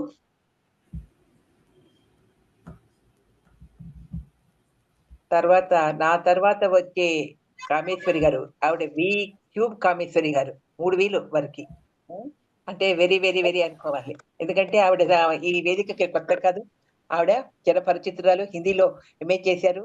తర్వాత గజల్స్, కథలు, నవలలు, ఆల్మోస్ట్ సాహిత్యంలో ఉన్న అన్ని ప్రక్రియలు కూడా ఆవిడ రాశారు. విశ్వ సాహితీ వాళ్ళది 10,000 రూపాయల బహుమతి పొందారు వారు. ఎందుకంటే ఆవిడది పట్టేశాను నేను, అందుకని నేను చూసి చదవట్లేదు. మేము కామేశ్వరి గారు అనగానే నాకు గుర్తున్నవన్నీ చదివేస్తున్నానండి. కామేశ్వరి గారు మీకు చెప్పేస్తున్నాను నేను. మీరు అంతేకాదు, మంచి స్నేహశీలి కూడా, నాకు చాలా మిత్రురాలు, చాలా చక్కగా మాట్లాడతారు. తర్వాత వారి గజల్స్, హైకులు, తర్వాత మణిపూసలు, నవళ్ళు, కథలు, గల్పికలు అన్ని ఒకటేమిటి ఇందుగలడు అందులేలని అన్నట్టుగా అన్ని ప్రక్రియలు రాశారు. కామేశ్వరి గారు, మీకు ఈ కవితా వేదిక ఆహ్వానం పలుకుతుంది. ఈ వేదిక మీకే. ధన్యవాదాలు. మరొక మారు నాకు ఈ అవకాశం ఇచ్చిన నవీన్ చంద్ర గారికి, సహమిత్రులందరికీ కూడా అభినందనలు. ధన్యవాదాలండి లలిత గారు. ముందుగా సభా వేదికకు నమస్కారం. నవీన్ చంద్ర గారికి ఈ అవకాశం ఇచ్చినందుకు కృతజ్ఞతలు తెలియజేసుకుంటున్నాను. ఇప్పుడు నా ముందు చదివినటువంటి లలితా వర్మ గారు, వారు చెప్పినట్లుగానే వారు సుపరిచితులు, అందరికీ కూడా తెలుసు వారి గురించి. ఇటువంటి మంచి వ్యక్తి యొక్క కవితను నేను విశ్లేషించడం నా యొక్క భాగ్యంగా భావిస్తున్నాను. అయితే ఈ రోజు వారు చెప్పినటువంటి కవిత భాష గురించి తన ఆవేదనని వ్యక్తం చేశారు. అయితే ఈ ఊపిరి కోసం అనే టైటిల్తోనే, శీర్షికతోనే ఆవిడ మన్ని ఆకట్టుకున్నారు. జనజీవన వారధిలో తరంగమై ఆషాఢ మేఘాల ఆక్రమణ, అంతా స్వజనమే తినేదే పరాన్నం, పియోనా రాగంలో మత్తులో ఊగుతూ తూగుతూ, అటువంటి ప్రతీకలతోటి కవితని చాలా అందంగా అలరింపజేశారు. ఏ శబ్దం గురించి అయితే ఆవిడ మాట్లాడుతున్నారో ఆ శబ్దాన్ని చక్కగా మనకి వినిపించారు అంతే అందంగా. అయితే ఇక్కడ వీరి కవితలు ఏం చెప్పారంటే, పరబ్రహ్మ స్వరూపమైన ఓంకారనాథం నుంచి మనకి శబ్దం అనేది ఉద్భవించింది. ఆ శబ్దము అనేకమైన పదాలుగా రూపాంతరం చెందుతూ ఆ జనజీవన స్రవంతిలో కలిసి మనల్ని అందరినీ కూడా అలరిస్తూ వచ్చింది. అనేక రకమైన పాటలు, మరి రచనలు, అనేకమైన వాటితోటి ఇప్పుడు మనం మాట్లాడే మాటలు కానివ్వండి, అవి చక్కగా మనుషులను అలరించేటట్లు ఉంటే కనుక ఆ మనిషి మాట నచ్చుతుంది, మనిషి కూడా నచ్చుతారు. అలాగే ఆ భాష ఎప్పుడైతే అందంగా ఉంటుందో ఎదుటి వాళ్ళకు కూడా అది మనం చెప్పే విధానం బట్టే ఉంటుంది. కాబట్టి శబ్దం అనేది చాలా అత్యంత ముఖ్యమైనటువంటిది. అయితే ఇది ఏమైంది, కాలక్రమేణా మార్పులు చెందుతూ ఆంగ్లేయుల పరిపాలనలో వారి ప్రాబల్యం ఉన్నప్పటికీ కూడా తన ఆచూకీని కోల్పోలేదు, తన ఉనికిని నిలబడింది ధైర్యంగా. అట్లా అంటే ఏంటంటే మనం దాన్ని బతికించుకున్నాం ఆ భాషని. అటువంటి అమ్మ భాష ఇప్పుడు కొత్త పుంతలు తొక్కడం వల్ల రూపాంతరం చెందుతూ అసలైనటువంటి తన ఉనికిని కోల్పోతూ చిటారు కొమ్మన కొనవూపుతో ఊగుతోందన్నారు పియోనా రాగం మత్తులు. అంటే ఇప్పటికైనా మనం మేలుకొని దాన్ని మళ్ళీ పునఃప్రతిష్ఠ చేయాలి, దాని పూర్వ వైభవాన్ని తీసుకురావాలి అనేటువంటి ఆవేదన వీరి యొక్క కవితలో చాలా చక్కగా కనిపిస్తోంది. అలాగే అలా చేయకపోతే కనుక నిశ్శబ్దం అనేది తాండవం చేస్తుంది అనేది మనకు అర్థమవుతోంది. శబ్దమే లేకపోతే నిశ్శబ్దమే కదా, ఏముంటుంది ఇంకా. కాబట్టి దాన్ని శాంతం అంతరింపు చేయకూడదనే ఆవేదన బాగా ఇందులో ధ్వనించింది నాకు వీరి కవితలో. మంచి కవిత వినిపించారండి, మీకు అభినందనలు. ధన్యవాదాలు మీ సమీక్షకు. ఇప్పుడు నా కవితలోకి వెళ్తాను. అహం బ్రహ్మస్మి నా కవిత శీర్షిక.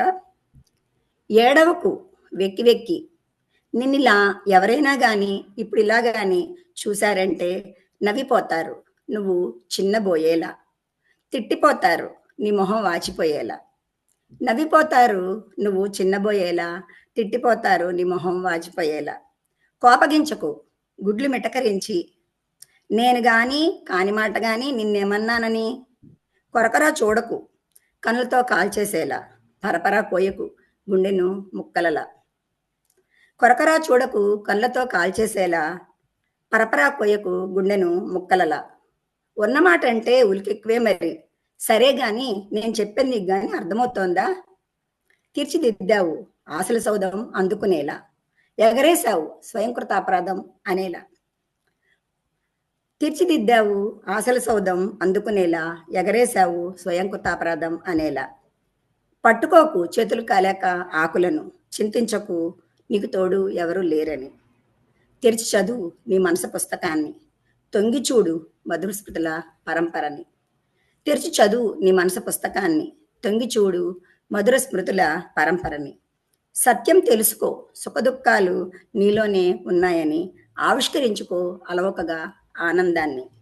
ఒప్పుకో నిజాయితీగా నిప్పులాంటి నిజాన్ని, చెప్పుకో గర్వంగా నేనెప్పుడు ఒంటరిని కానని. వినపడతావు తరతరాలు చెప్పుకునేలా, కనబడతావు యుగయుగాలు చరితల తలచేలా. నిలబెడతావు మహోన్నతునిలా, నిలబడతావు అహం బ్రహ్మస్మి అనేలా. నిలబెడతావు మహోన్నతునిలా, నిలబడతావు అహం బ్రహ్మస్మి అనేలా. ఇదండి నా కవిత. నా తర్వాత వచ్చేవారు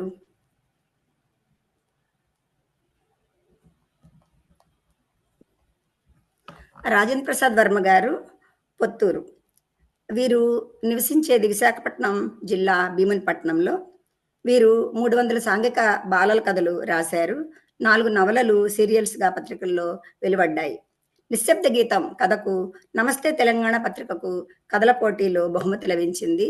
గంజాయి వనం నవలకు అంపశయ్య నవీన్ నవల పురస్కారం లభించింది. జైలు బడి అనే కవితకు కందుర్తి రంజని కవితల పోటీలో బహుమతి పొందారు. అందాల జాబిలి భీమిలి పేరుతో చారిత్రక కథలు పుస్తకం వెలువడింది. తీయని గతం అనే నవల ఈ నెల 15వ తేదీన ఆవిష్కరణ జరుగుతుంది. మీకు అభినందనలండి. ప్రస్తుతం ప్రభుత్వ ఉపాధ్యాయునిగా పనిచేస్తున్నారు. ఆంధ్రజ్యోతి పేపర్కి రిపోర్టర్గా ఉంటున్నారు. కళా సాహితీ వర్ధమాన రచయితల సంఘాలకు వ్యవస్థాపక అధ్యక్షులుగా ఉంటున్నారు. రాజేంద్ర ప్రసాద్ గారు, ఈ వేదిక మీదేనండి. మీ కవితతో అలరించండి.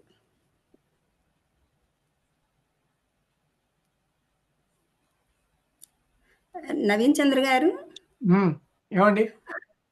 రాజేంద్ర ప్రసాద్ గారు లేరండి? రాజేంద్ర ప్రసాద్ గారు ఉన్నారు. రాజేంద్ర ప్రసాద్ గారు ఎక్కడున్నారు సార్ మీరు? ఆయన ఉన్నారు. రాజేంద్ర ప్రసాద్ గారు, హలో హలో సార్. చెప్పండి, మీ కవిత సార్ వినపడుతుంది. సార్, ఈ నవీన్ చంద్ర గారికి, ఈ వేదికకి హాజరైన కవులకి అందరికి కూడా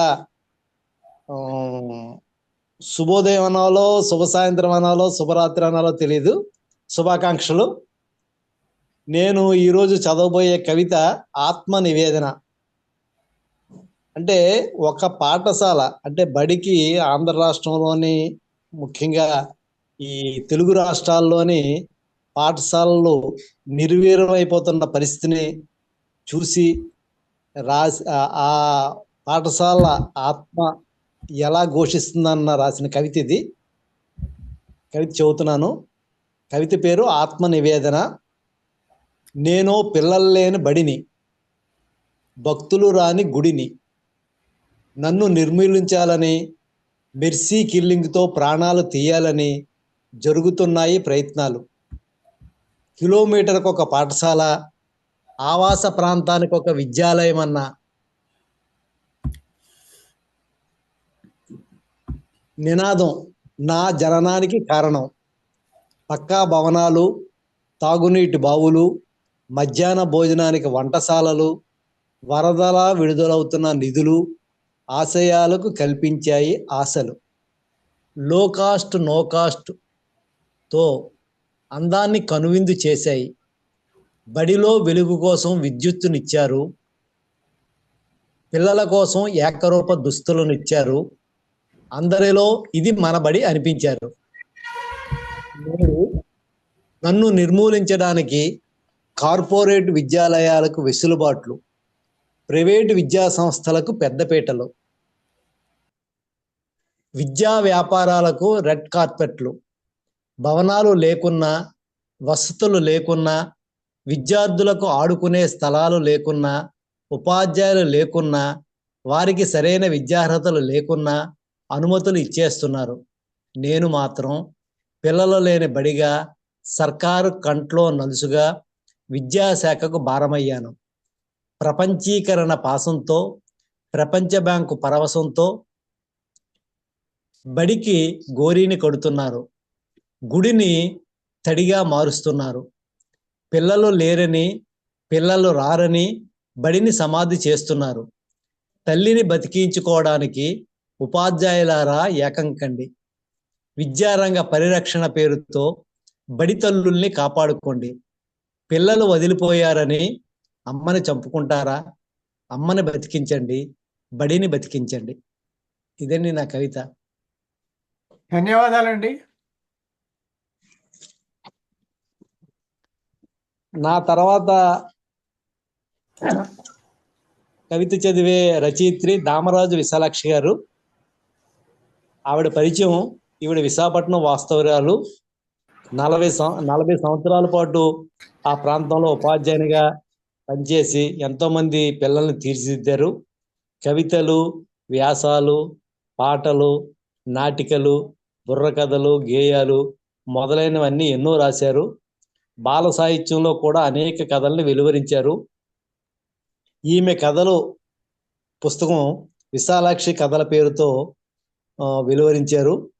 తెలుగు విశ్వవిద్యాలయం వంగూరు ఫౌండేషన్ వారి సదస్సుల్లో ఈమె పాల్గొని కవితాగానాన్ని, కథాగానాన్ని చేశారు. ఆకాశవాణిలో కూడా అనేక కవితల్ని వినిపించారు. వివిధ యూట్యూబ్ ఛానల్స్లో కూడా అవన్నీ కూడా ప్రసారం అయ్యాయి. మంచి రచయితగా, నిరంతరం రాసే రచయితగా ఈమెకి మంచి పేరుంది. అది దామరాజు విశాలాక్షి గారి పరిచయం.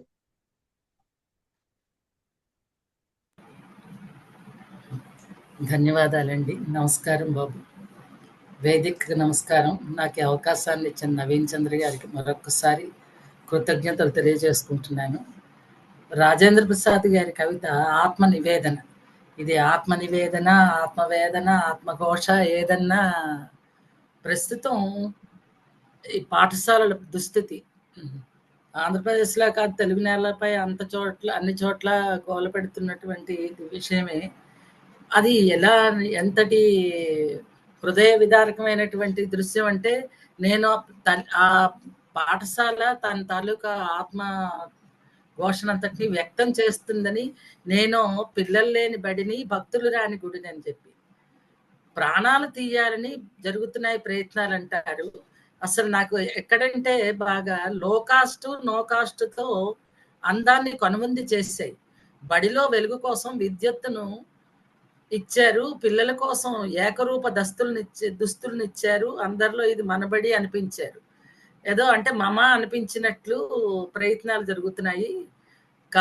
నేడు నన్ను నిర్మూలించడానికే కార్పొరేట్ విద్యాలయాలకు వెసులుబాట్లు కల్పించారని ఆవేదన వ్యక్తం చేస్తూ ప్రైవేట్ విద్యా సంస్థలకు పెద్దపీటలు, విద్యా వ్యాపారులకు రెడ్ కార్పెట్లు, భవనాలు లేకున్నా, వస్తువులు లేకున్నా, విద్యార్థులకు ఆడుకునే స్థలాలు లేకున్నా, ఉపాధ్యాయులు లేకున్నా, వారికి సరైన విద్యార్హత లేకున్నా అనుమతులు ఇస్తున్నారు వేటికి ప్రైవేట్ పాఠశాలలకి.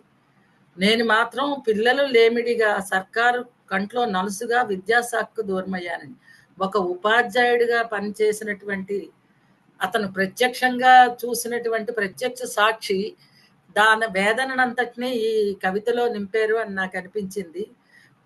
ఎంత ఉన్నట్టుగా ఎంతలా చెప్పారంటే, సర్కార్ కంటే ఇది ఒక ప్రపంచీకరణ నేపథ్యంలో ఆ పాసంతో ప్రపంచాల్లో పరవశంతో వాళ్ళు ఏంటంటే ప్రపంచ లాభాలకు పరవశంలో బడులకి ప్రాథమిక పాఠశాలలు ఏమైనాయండి, హై స్కూల్ అయినా వాటన్నిటికీ గోరీ కడుతున్నారు, గుడిని తడుగా మారుస్తున్నారు, పిల్లలు లేరని పిల్లలు రారని బడిని సమాధి చేస్తున్నారు. ఎంతటి అందులో ఈ సమాధుల చరిత్రల మీద భీమిలి చరిత్ర అలా రాసినటువంటి రాజేంద్ర ప్రసాద్ వర్మ గారికి ఇంకా ఈ బడులు కూడా ఎక్కడైతే ఈ సమాధులుగా మారిపోతాయని ఒక భయం బెంగ పట్టుకుని ఈ కవిత రూపంలో వినిపించారా అనిపించింది. విద్యారంగ పరిరక్షణ పేరుతో బడి తల్లుల్ని కాపాడుకోండి అంటే అతను ఒక ఉద్యమానికి పిలుపునిస్తున్నట్లు నాకు అనిపించింది. పిల్లలు వదిలిపోయారని అమ్మని చంపుకుంటారా, అమ్మని బతికించండి, బడిని బతికించండి అని చాలా హృదయంగా ఉందండి కవిత. నిజంగానే అద్భుతమైన కవిత. రాజేంద్ర ప్రసాద్ గారు, మీకు హృదయపూర్వక అభినందనలు.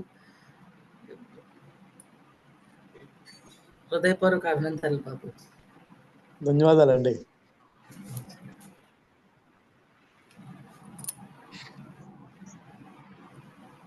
ఆయన అమ్మని బతికించండి, బడిని బతికించండి అన్నారు.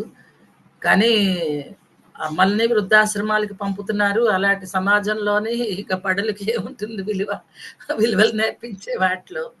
విలువలు నేర్పించే బడుల పరిస్థితి అలాగే ఉంది, విలువలు నేర్పించిన తల్లి పరిస్థితి కూడా అలాగనే ఉంది. కాకపోతే ఇంకా ఏమో మమకారాలు చావక అమ్మ గురించి రాసుకున్నటువంటి నా కవితను వినిపిస్తాను. గుండె గుడిలో గూడు కట్టిన గురుతు మన అమ్మ, కనుల కొలనులో కమలమల్లె విరిసినది మన అమ్మ, కనురెప్పల ఓలె ఎప్పుడు కాపాడునది అమ్మ, పొదువుకొని పొత్తిళ్ల దాచి పెంచునది మన అమ్మ, పద్ధతులు ఉద్ధతులు నేర్పి నడిపించును అమ్మ, భాషా భావం నేర్పి బ్రతుకును తీర్చిదిద్దినది అమ్మ, కలల ఒడిలో అలల సుడిలో పెంచునది మన అమ్మ. కనుల ముందు లేకపోయినా కాపాడునది మన అమ్మ. ప్రభువుకైనా పేదకైనా పెన్నిదే తన అమ్మ. తనువు చీల్చి బ్రతుకునిచ్చి నిలుపునది మన అమ్మ. ఆప్యాయత అనురాగం అందించునది మన అమ్మ. ఎంత చేసినా రుణము తీరని బంధమే మన అమ్మ. ఎంత ఎదిగినా పసిపిల్లలే అని భావించునది అమ్మ. బిడ్డలనే గాక ఎందరినో తల్లిగా సాకునది గదా అమ్మ. ఆదరించి బ్రోచునది అఖిలాండ రూపిణియగు అమ్మ. మాతృత్రేమను మన్నించమని నేర్పునదే మన అమ్మ. దైవభక్తిని దేశభక్తిని నేర్పునది అమ్మ. విద్యలను మూలధనముగా భావించునది మన అమ్మ. విద్యావంతులుగా తీర్చిదిద్ది మురిసేది మన అమ్మ. స్థైర్యములనిచ్చి తీర్చిదిద్దినది అమ్మ. ధైర్యమే రక్షించుననుచు నేర్పునది మన అమ్మ. బ్రహ్మమారుగా భూమి లోపల వెలసినది మన అమ్మ. బంధాలకు బాసటగా నిలుచున్నది కదా అమ్మ. నిఖిల జగతిలో నిజమైన ప్రేమకు అర్థమే అమ్మ. నిఖిల జగతిలో నిజమైన ప్రేమకు అర్థమే మన అమ్మ. ధన్యవాదాలు బాబు. ఈ అవకాశం కల్పించినందుకు మీకు మరొక్కసారి నవీన్ చంద్ర గారికి నమస్కారాలు తెలియజేస్తూ, సాటి కవులందరికీ హృదయపూర్వక అభినందనలు తెలియజేస్తూ, నా తర్వాత వచ్చే కవి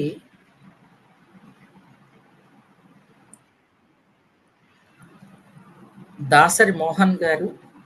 వారి పరిచయాన్ని చేస్తున్నాను. ఒక్క క్షణం.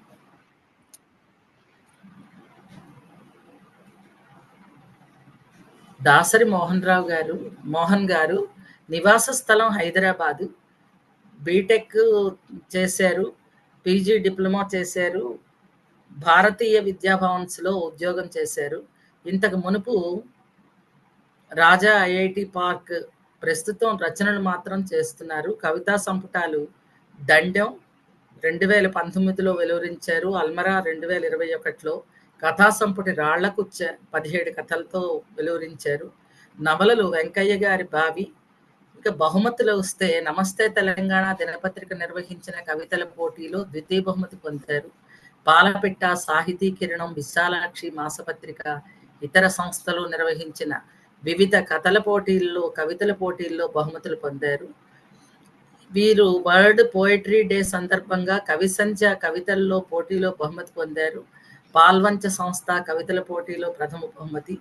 కవితలు నమస్తే తెలంగాణ, నవతెలంగాణ, ప్రజాపక్షం, తంగేడు, పాలపిట్ట, మయూఖ, ఆసియా నెట్ న్యూస్ల్లో వచ్చాయి, ఇంకా వస్తున్నాయి. కథలు మొదటి కథ తెలుగు వెలుగు మాసపత్రికలో నాకేం తెలుసని ప్రచురింపబడింది. తర్వాత నమస్తే తెలంగాణ దినపత్రిక, సండే మ్యాగజైన్స్, బతుకమ్మలో రాళ్లకుచ్చ ప్రచురింపబడింది. నెలవంక మాసపత్రిక, మిడిల్ క్లాస్ అమ్మాయి పెళ్లి ప్రచురింపబడింది. ఏషియా నెట్ న్యూస్లో జీవితం కొనసాగించవలసిందే కథ వచ్చింది. మే నెలలో తంగేడులో, సాహితీ కిరణంలో కథలు ప్రచురించారు. ఇది వీరి సంక్షిప్తంగా వీరి పరిచయం. బాబు, వేదిక మీది. మీకు వేదిక మీదకు స్వాగతం పలుకుతున్నాం. ధన్యవాదాలు మేడం. మీ కవిత అమ్మ కవిత అమ్మ అనేది గొప్ప కవిత వస్తువు. అంతకంటే గొప్ప కవిత వస్తువు లేదు. యాదృచ్ఛికంగా శీర్షిక పేరు వేరేనా, నాది కూడా అమ్మవారి మీదనే ఉంది. అభినందనలు మేడం మీకు. ధన్యవాదాలు. నా కవిత పునరావాస కేంద్రం. కవిత శీర్షిక పునరావాస కేంద్రం. కారణం వెరీ కామన్. అడుగుపెట్టిన ప్రతిసారి అడగనవసరం లేదు. కారణం వెరీ కామన్. అడుగుపెట్టిన ప్రతిసారి అడగనవసరం లేదు. ఏడుపుకు మధ్య ఒక విరామ ఆశ్రమం అమ్మ ఇల్లు. ఏడుపుకు మధ్య ఒక విరామ ఆశ్రమం అమ్మ ఇల్లు. కొంగు తడచినప్పుడల్లా ఆరబెట్టేది అమ్మనే సుమి. కొంగు తడచినప్పుడల్లా ఆరపెట్టేది అమ్మనే సుమి. ఆస్తి అన్నదమ్ములు పంచుకున్న ఆశ్రయం ఒకటి మిగిలి ఉంచిన ఆశ. ఆశ్రయం ఒకటి మిగిలి ఉంచిన ఆశ. ఆడపిల్ల ఆడిపిల్ల అయినాక కూడా అమ్మ తలుపులు ఎప్పుడు తెరిచే. ఆపద చుట్టుముట్టినప్పుడు ఆదుకునే ఆత్మీయ బంధమే. తప్పు ఎవరిది అయినా తప్పనిది కలిసి బతుకు నది దాటడం. తప్పు ఎవరిది అయినా తప్పనిది కలిసి బతుకున్నది దాటడం. భగవద్గీతకు తక్కువ కాదు అమ్మ సంసార కర్తవ్య బోధన. భగవద్గీతకు తక్కువ కాదు అమ్మ సంసార కర్తవ్య బోధన. తిరిగి వెళ్ళినప్పుడల్లా తీపికారపు టేక్ అవేలు. తిరిగి వెళ్ళినప్పుడల్లా తీపికారపు టేక్ అవేలు. కొంగుముడితో కొంత సర్దుబాటు. కొంగుముడిలో కొంత సర్దుబాటు. మెట్టినింటికి మరికొన్ని ముడుపు చెల్లింపులు. మెట్టినింటికి మరికొన్ని ముడుపు చెల్లింపులు. గడ్డ కట్టలేని కన్నీళ్లను కాలువలు చేసి కడుపులకు తోసి. గడ్డ కట్టలేని కన్నీళ్లను కాలువలు చేసి కడుపులకు తోసి మళ్ళీ కాపురం కథన రంగంలోకి. పుట్టింటి మనోధైర్యం మరింత మూట కట్టుకొని. బరువు భారం కాని బంధం, ఆర్థికం అవసరం అడ్డుపడని వైనం. బరువు భారం కాని బంధం, ఆర్థికం అవసరం అడ్డుపడని వైనం. పుట్టక మునుపు పుట్టిన తర్వాత అమ్మ పునరావాస కేంద్రం. పుట్టక మునుపు పుట్టిన తర్వాత అమ్మ పునరావాస కేంద్రం. Thank you. Thanks to all. ఇప్పుడు నేను టి లక్ష్మణాచార్యుల గారి పరిచయం చేస్తున్నాను. వీరు పిహెచ్డి చేశారు. హిందీ అధికారిగా అసోసియేట్ ప్రొఫెసర్గా అనువాదకునిగా పనిచేశారు. తిరుమల బ్రహ్మోత్సవంలో హిందీ వ్యాఖ్యాతగా వ్యవహరించారు. రచనలు 50 మౌలిక అనువాద రచనలున్నాయి. అవార్డులు రాష్ట్ర జాతీయ స్థాయిలో హిందీ తెలుగు భాషల్లో 28 దాకా ప్రధాన అవార్డులు పొందారు. క్రితం సంవత్సరం ఉత్తరప్రదేశ్ హిందీ సంస్థాన్ ద్వారా జాతీయ బహుమతి. అనువాద రంగంలో విశేషమైన కృషి చేశారు. అనేక సన్మానాలు పొందారు. జాతీయ సమైక్యతకై భాషల ద్వారా సేవ చేస్తున్నారు. వీరి తెలుగు హిందీ ప్రయాణం చాలా గొప్పగా ఉంది. అభినందనలు సార్. సార్ తర్వాత కవిత మీరు చదవవలసిందిగా ఆహ్వానిస్తున్నాను. మరిగంటి లక్ష్మణాచార్యులు గారు. మీరు అన్మ్యూట్ చేసుకోవాలి లక్ష్మణాచార్యులు గారు. అన్మ్యూట్ చేసుకోవాలి. చేసుకున్నారు. నో చేసుకోలేదు. అన్మ్యూట్ అండి లక్ష్మణాచార్యులు గారు.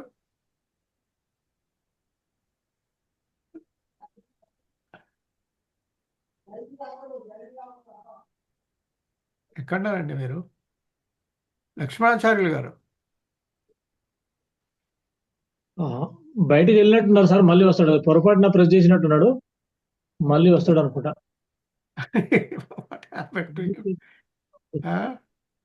పెద్దవారికి కొంచెం ఇబ్బంది కదా టెక్నికల్. ఓకే. మళ్ళీ వస్తాడు అనుకుంటా. జాయిన్ కావాలి మళ్ళీ. రాజేంద్ర ప్రసాద్ గారు మీరు ఉన్నారా? మీరు కామేశ్వర గారి కవిత స్పందిస్తారా?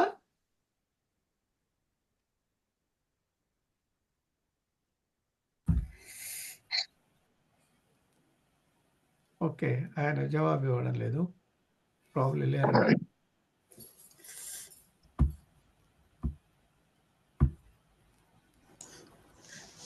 రాజేంద్ర ప్రసాద్ గారు. సరే నెక్స్ట్. ఓకే,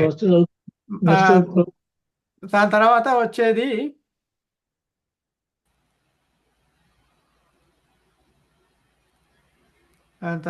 వచ్చేది ఎవరంటే వెంకటేశ్వర శరత్ తుమ్మలూరి గారు. హలో. నేను మిమ్మల్ని పరిచయం చేస్తానండి. ఒక నిమిషం ఉండండి. లక్ష్మణాచార్యులు గారు వచ్చారండి. వచ్చారా? లక్ష్మణాచార్యులు గారు మీ కవిత చదవండి. వచ్చాను కానీ అది మ్యూట్ చేసుకోవడం ఇక్కడ ఏం లేదు. సరే, ఇప్పుడు బాగున్నాడు మరి. ఇప్పుడు మీరు వినిపిస్తున్నారు. చదవండి. అందరికీ నమస్కారం. ముందుగా ఇలాంటి మంచి కార్యక్రమం చేసి ప్రతిభా సంపన్నుల్ని ప్రోత్సహిస్తున్న శ్రీ నవీన్ చంద్ర గారికి అందరి తరఫున కృతజ్ఞతలు. అట్లాగే తమ రచనల ద్వారా సామాజిక స్పృహతో ప్రజల్లో కొంత చైతన్యం తెస్తున్నారు. కవులందరికీ అభినందనలు. ఇంతకుముందు నేను విన్న దాంట్లో బాల్యం గురించి సుభద్ర గారు చాలా చక్కగా చెప్పారు. అదే హిందీలో ఒకప్పుడు సుభద్రా కుమారి చౌహాన్ అని ఆవిడ ఆజా బచ్పన్ ఏక్ bar Phir they they అపనీ Nirmala శాంతి వ్యాకుల్ వ్యథా మిటానే వాలి అపనీ ప్రాకృత్ విశ్రాంతి అని ఎంత చక్కగా చెప్పారు. అలాగే విశాలాక్షి గారు, దాసరి మోహన్ రావు గారు కూడా అమ్మ గురించి చాలా చక్కగా చెప్పారు. ఆ అనే అక్షరానికి ఎంతో అతిశయంట, గర్వం. అమెరికాలోనో అమృతంలోనో అనురాగంలోనో అన్నంలోనో ఉన్నందుకు కాదండి, అమ్మ అనే దాంట్లో ఉన్నందుకు కూడా. నారాయణ రెడ్డి గారు కూడా అన్నారు, అమ్మ ఒకవైపు దేవతలంతా ఒకవైపు అని. అలాగే కుపుత్రో జాయేత కుమాత నభవతిట, చెడ్డ కుమారు ఉండొచ్చు కానీ చెడ్డ తల్లులు ఉండరని. మరి నా ముందు చదివిన కవిత ఎంతో చక్కగా ఉంది. వారు ఈ అమ్మ గురించి చెప్పి దాసరి మోహన్ గారు మరో కోణంలో ఆవిష్కరించారు. వారికి ఈ అది ఎలాగైతే అమ్మ విలువ అందరికీ మరింత చక్కగా ఆయన తెలియజేయడం జరిగింది. వారికి అభినందనలు. ఇంకా నా కవిత దగ్గరికి వచ్చినప్పుడు, చెట్లు నాటువారు భగవత్ సేవకులు అంటారండి. చెట్లు ప్రగతికి మెట్లు అంటారు.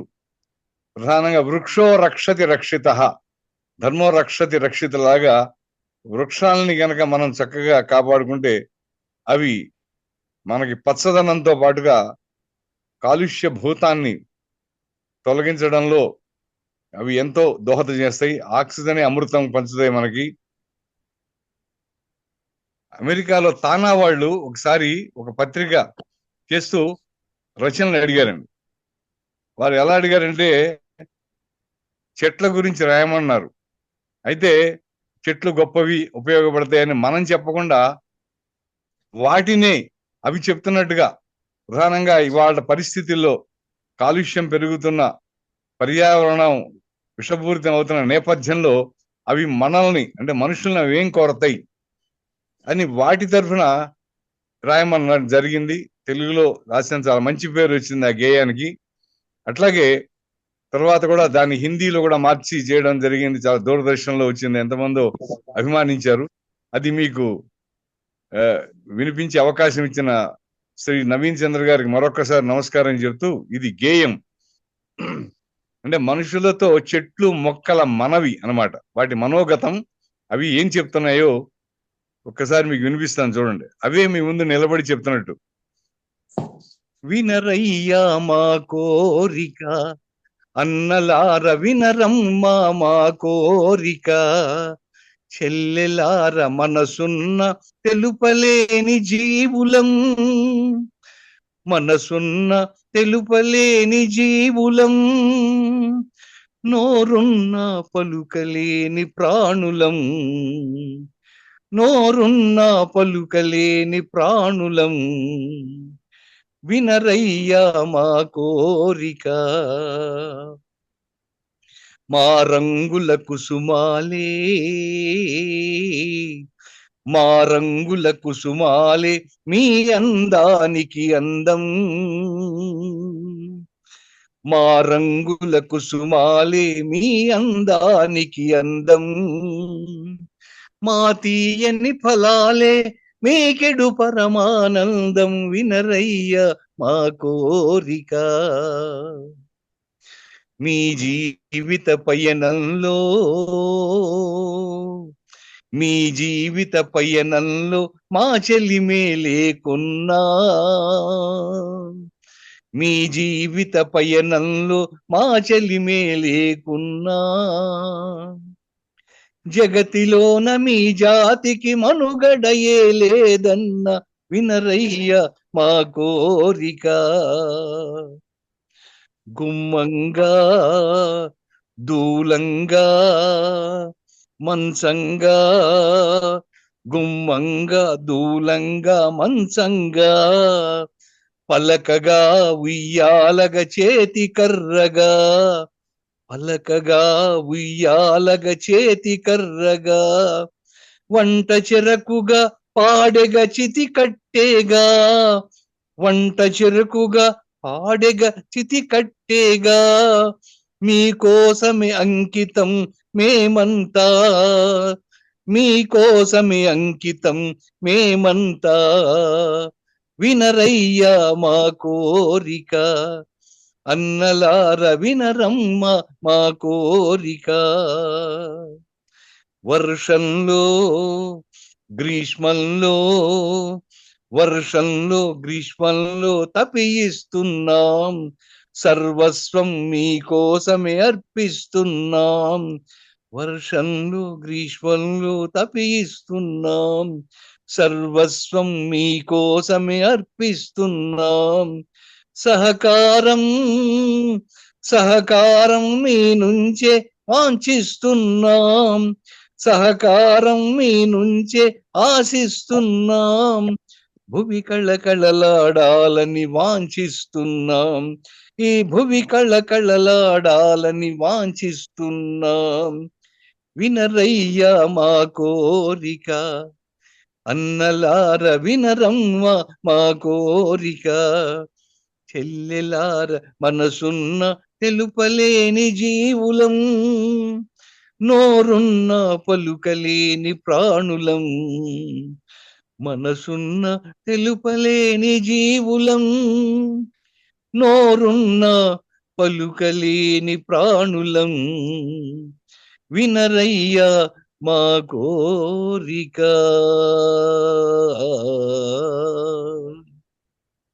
ధన్యవాదాలు ధన్యవాదాలు, చాలా చాలా ధన్యవాదాలు. చాలా బాగుంది మీ కవిత. నా తర్వాత వచ్చేవారి విషయం ఇక్కడ లేదండి నా దగ్గర ఏమీ. అది ఎట్లా తీసుకోవాలి నా తర్వాత వచ్చేవాళ్ళు తెలియలేదు నాకు. దయచేసి మీరే వారి గురించి కొంచెం చెప్తే. సరే చెప్తాను, నేనే చెప్తాను అయితే. ధన్యవాదాలు మీకు అందరికి. ఓకే, నేనేం చేస్తానంటే మీ తర్వాత వచ్చేది శర్మ గారు. ఆ శర్మ గారి పరిచయం నేను చేస్తాను. Please thank you. No problem. Sharma గారి పరిచయం నేను చేస్తాను.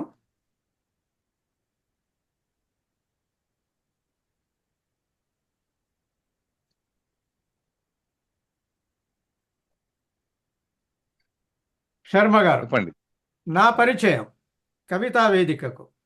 పేరు తుమ్మలూరి వెంకటేశ్వర శర్మ. జననం 28 జూలై 1952.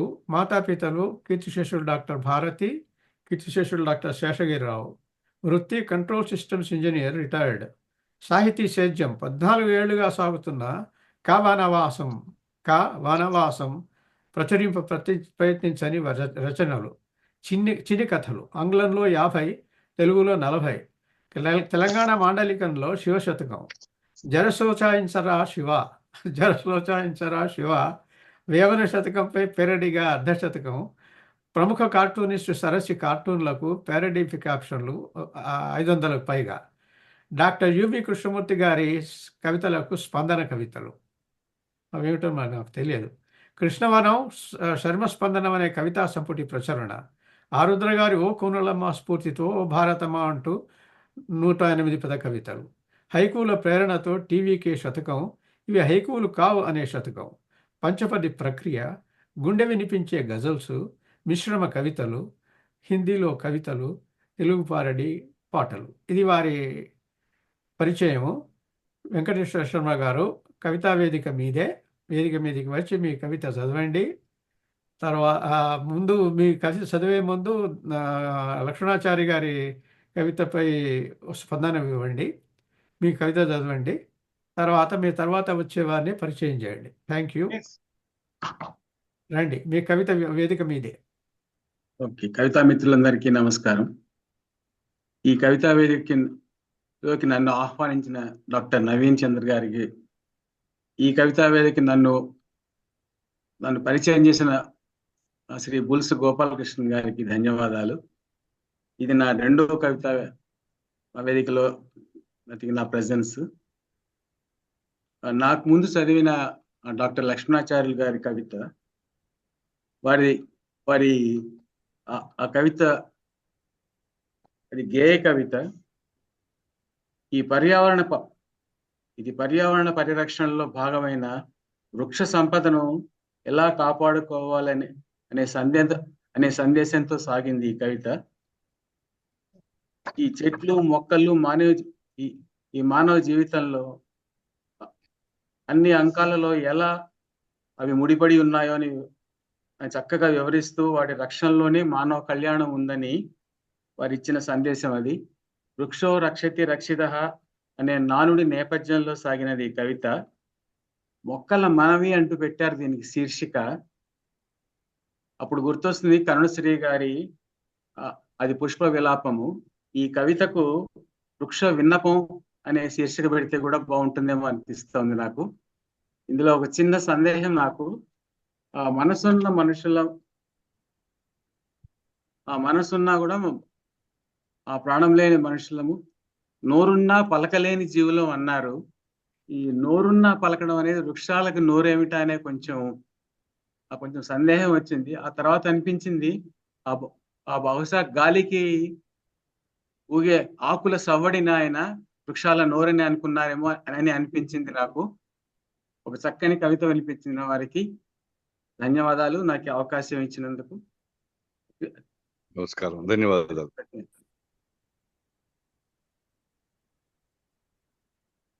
ఇప్పుడు నా కవితాంశము ప్రేమ పరిణతి. ఇది ఎక్కడ వెళ్ళాలి? మ్యూట్ లో అంటే ప్రేమలో పరిణతి. కంచికి చేరని ఓ చక్కని ప్రేమ కథ. మరే గౌతమ్, కాస్త నెమ్మదిగా నడవరా బాబు. ఆ పేరు నాది, ఆ గొంతు కూడా ఒకప్పుడు నాది. ఆ పేరుతో చలామణి అవుతున్న నాకు 60 ఏళ్ళు. మనసు వీణను మీటే ఆ గొంతు విని 30 ఏళ్ళు. తలెత్తకుండానే నాకు తెలుసు ఆ పిలిచేది యామిని అని. వినాలి ఆ పేరే లయగా కొట్టుకునే నా గుండె హుషారుని. నా కళ్ళు అప్పటికే వెతికి పట్టేశాయి యామిని మోముని. అదే క్షణం నన్ను చూసిన తన కళ్ళల్లో మెరిసింది నేనని. ఆశ్చర్యం ఆనందం నిండిన కళ్ళతో నా వైపు అడుగులేస్తే, ఆ నడకలో నేటికి మొక్కవోని టీవీకి నా మనసు గంతులేస్తే, గౌతమ్ అనే ఈసారి పిలుపులో చిరునవ్వులు చిందులేస్తే, ఇన్నేళ్లకు కలుసుకున్న మా చేతులు కబుర్లు మొదలెట్టేస్తే, నవ్వుతున్న తన కళ్ళు సంతోషపు చిరునవ్వు చెప్పేదేమని? ఆమె జీవితం సుఖంగా సంతృప్తిగా గడిచిపోతోందని. ప్రయత్నించాలి నాలోని శూన్యం తన కంట పడకూడదని. అనుమానమే నా మనసు తన ముందు దాచగలనా అని. గుర్తొచ్చింది అంతరంగాలు కలిసిన 5 ఏళ్ల సాన్నిహిత్యం. పరస్పర అనురాగంతో పాటు పరస్పర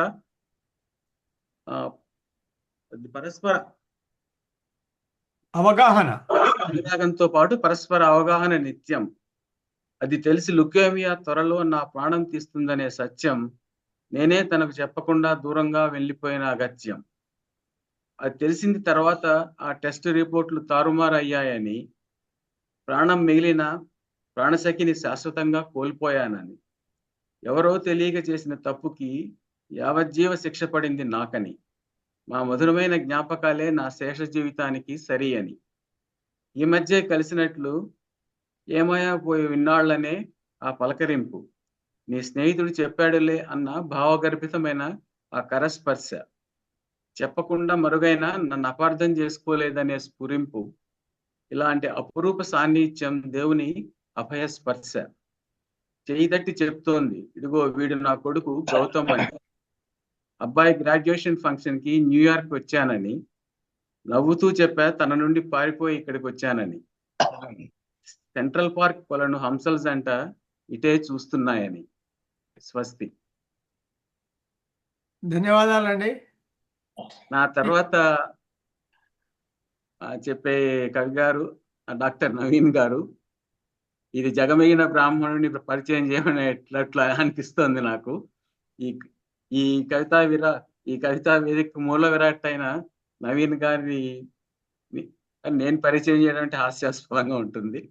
ఆయన చిరు పరిచయము అది ప్రస్తుతం కథావేదిక ఆ కవితా వేదిక, నా సాహితీ యాత్ర వేదిక ఇవి పెట్టి నిర్వహిస్తున్నారు. శంకర భగవత్పాదులు రచించిన సౌందర్య లహరిని అచ్చ తెలుగులో గేయ రూపంలో ప్రచురించారు. ఈ కొద్ది ఇన్ఫర్మేషన్ మాత్రమే వారు ఇచ్చారు వారి పరిచయంగా. నాకు ఈ అవకాశం ఇచ్చినందుకు అందరికీ ధన్యవాదాలు, కృతజ్ఞతలు. మీకు చాలా ధన్యవాదాలండి. ఈ ప్రేమ పరిణతి అంటే నా చిన్నప్పటి నుంచి ఈ ప్రేమ మూవీలు చూసేవాళ్ళం. మొట్టమొదటి నాకు 7, 8 ఏళ్ళు ఉన్నప్పుడు మొట్టమొదటి సినిమా చూసింది ఏమిటి ఖయాస్ అండ్ లైలా అండ్ లైలా మజ్ను కథ. భానుమతి గారు, అందరికంటే గొప్పదైన భానుమతి గారు దాంట్లో ఉన్నారు. తర్వాత రెండవది దేవదాసు పార్వతి, తర్వాత మళ్ళీ భానుమతి గారు, తర్వాత మల్లి గారి బావ గారు. తర్వాత ఇప్పుడు మళ్ళీ ఈ అంశం ప్రేమ పరిణతి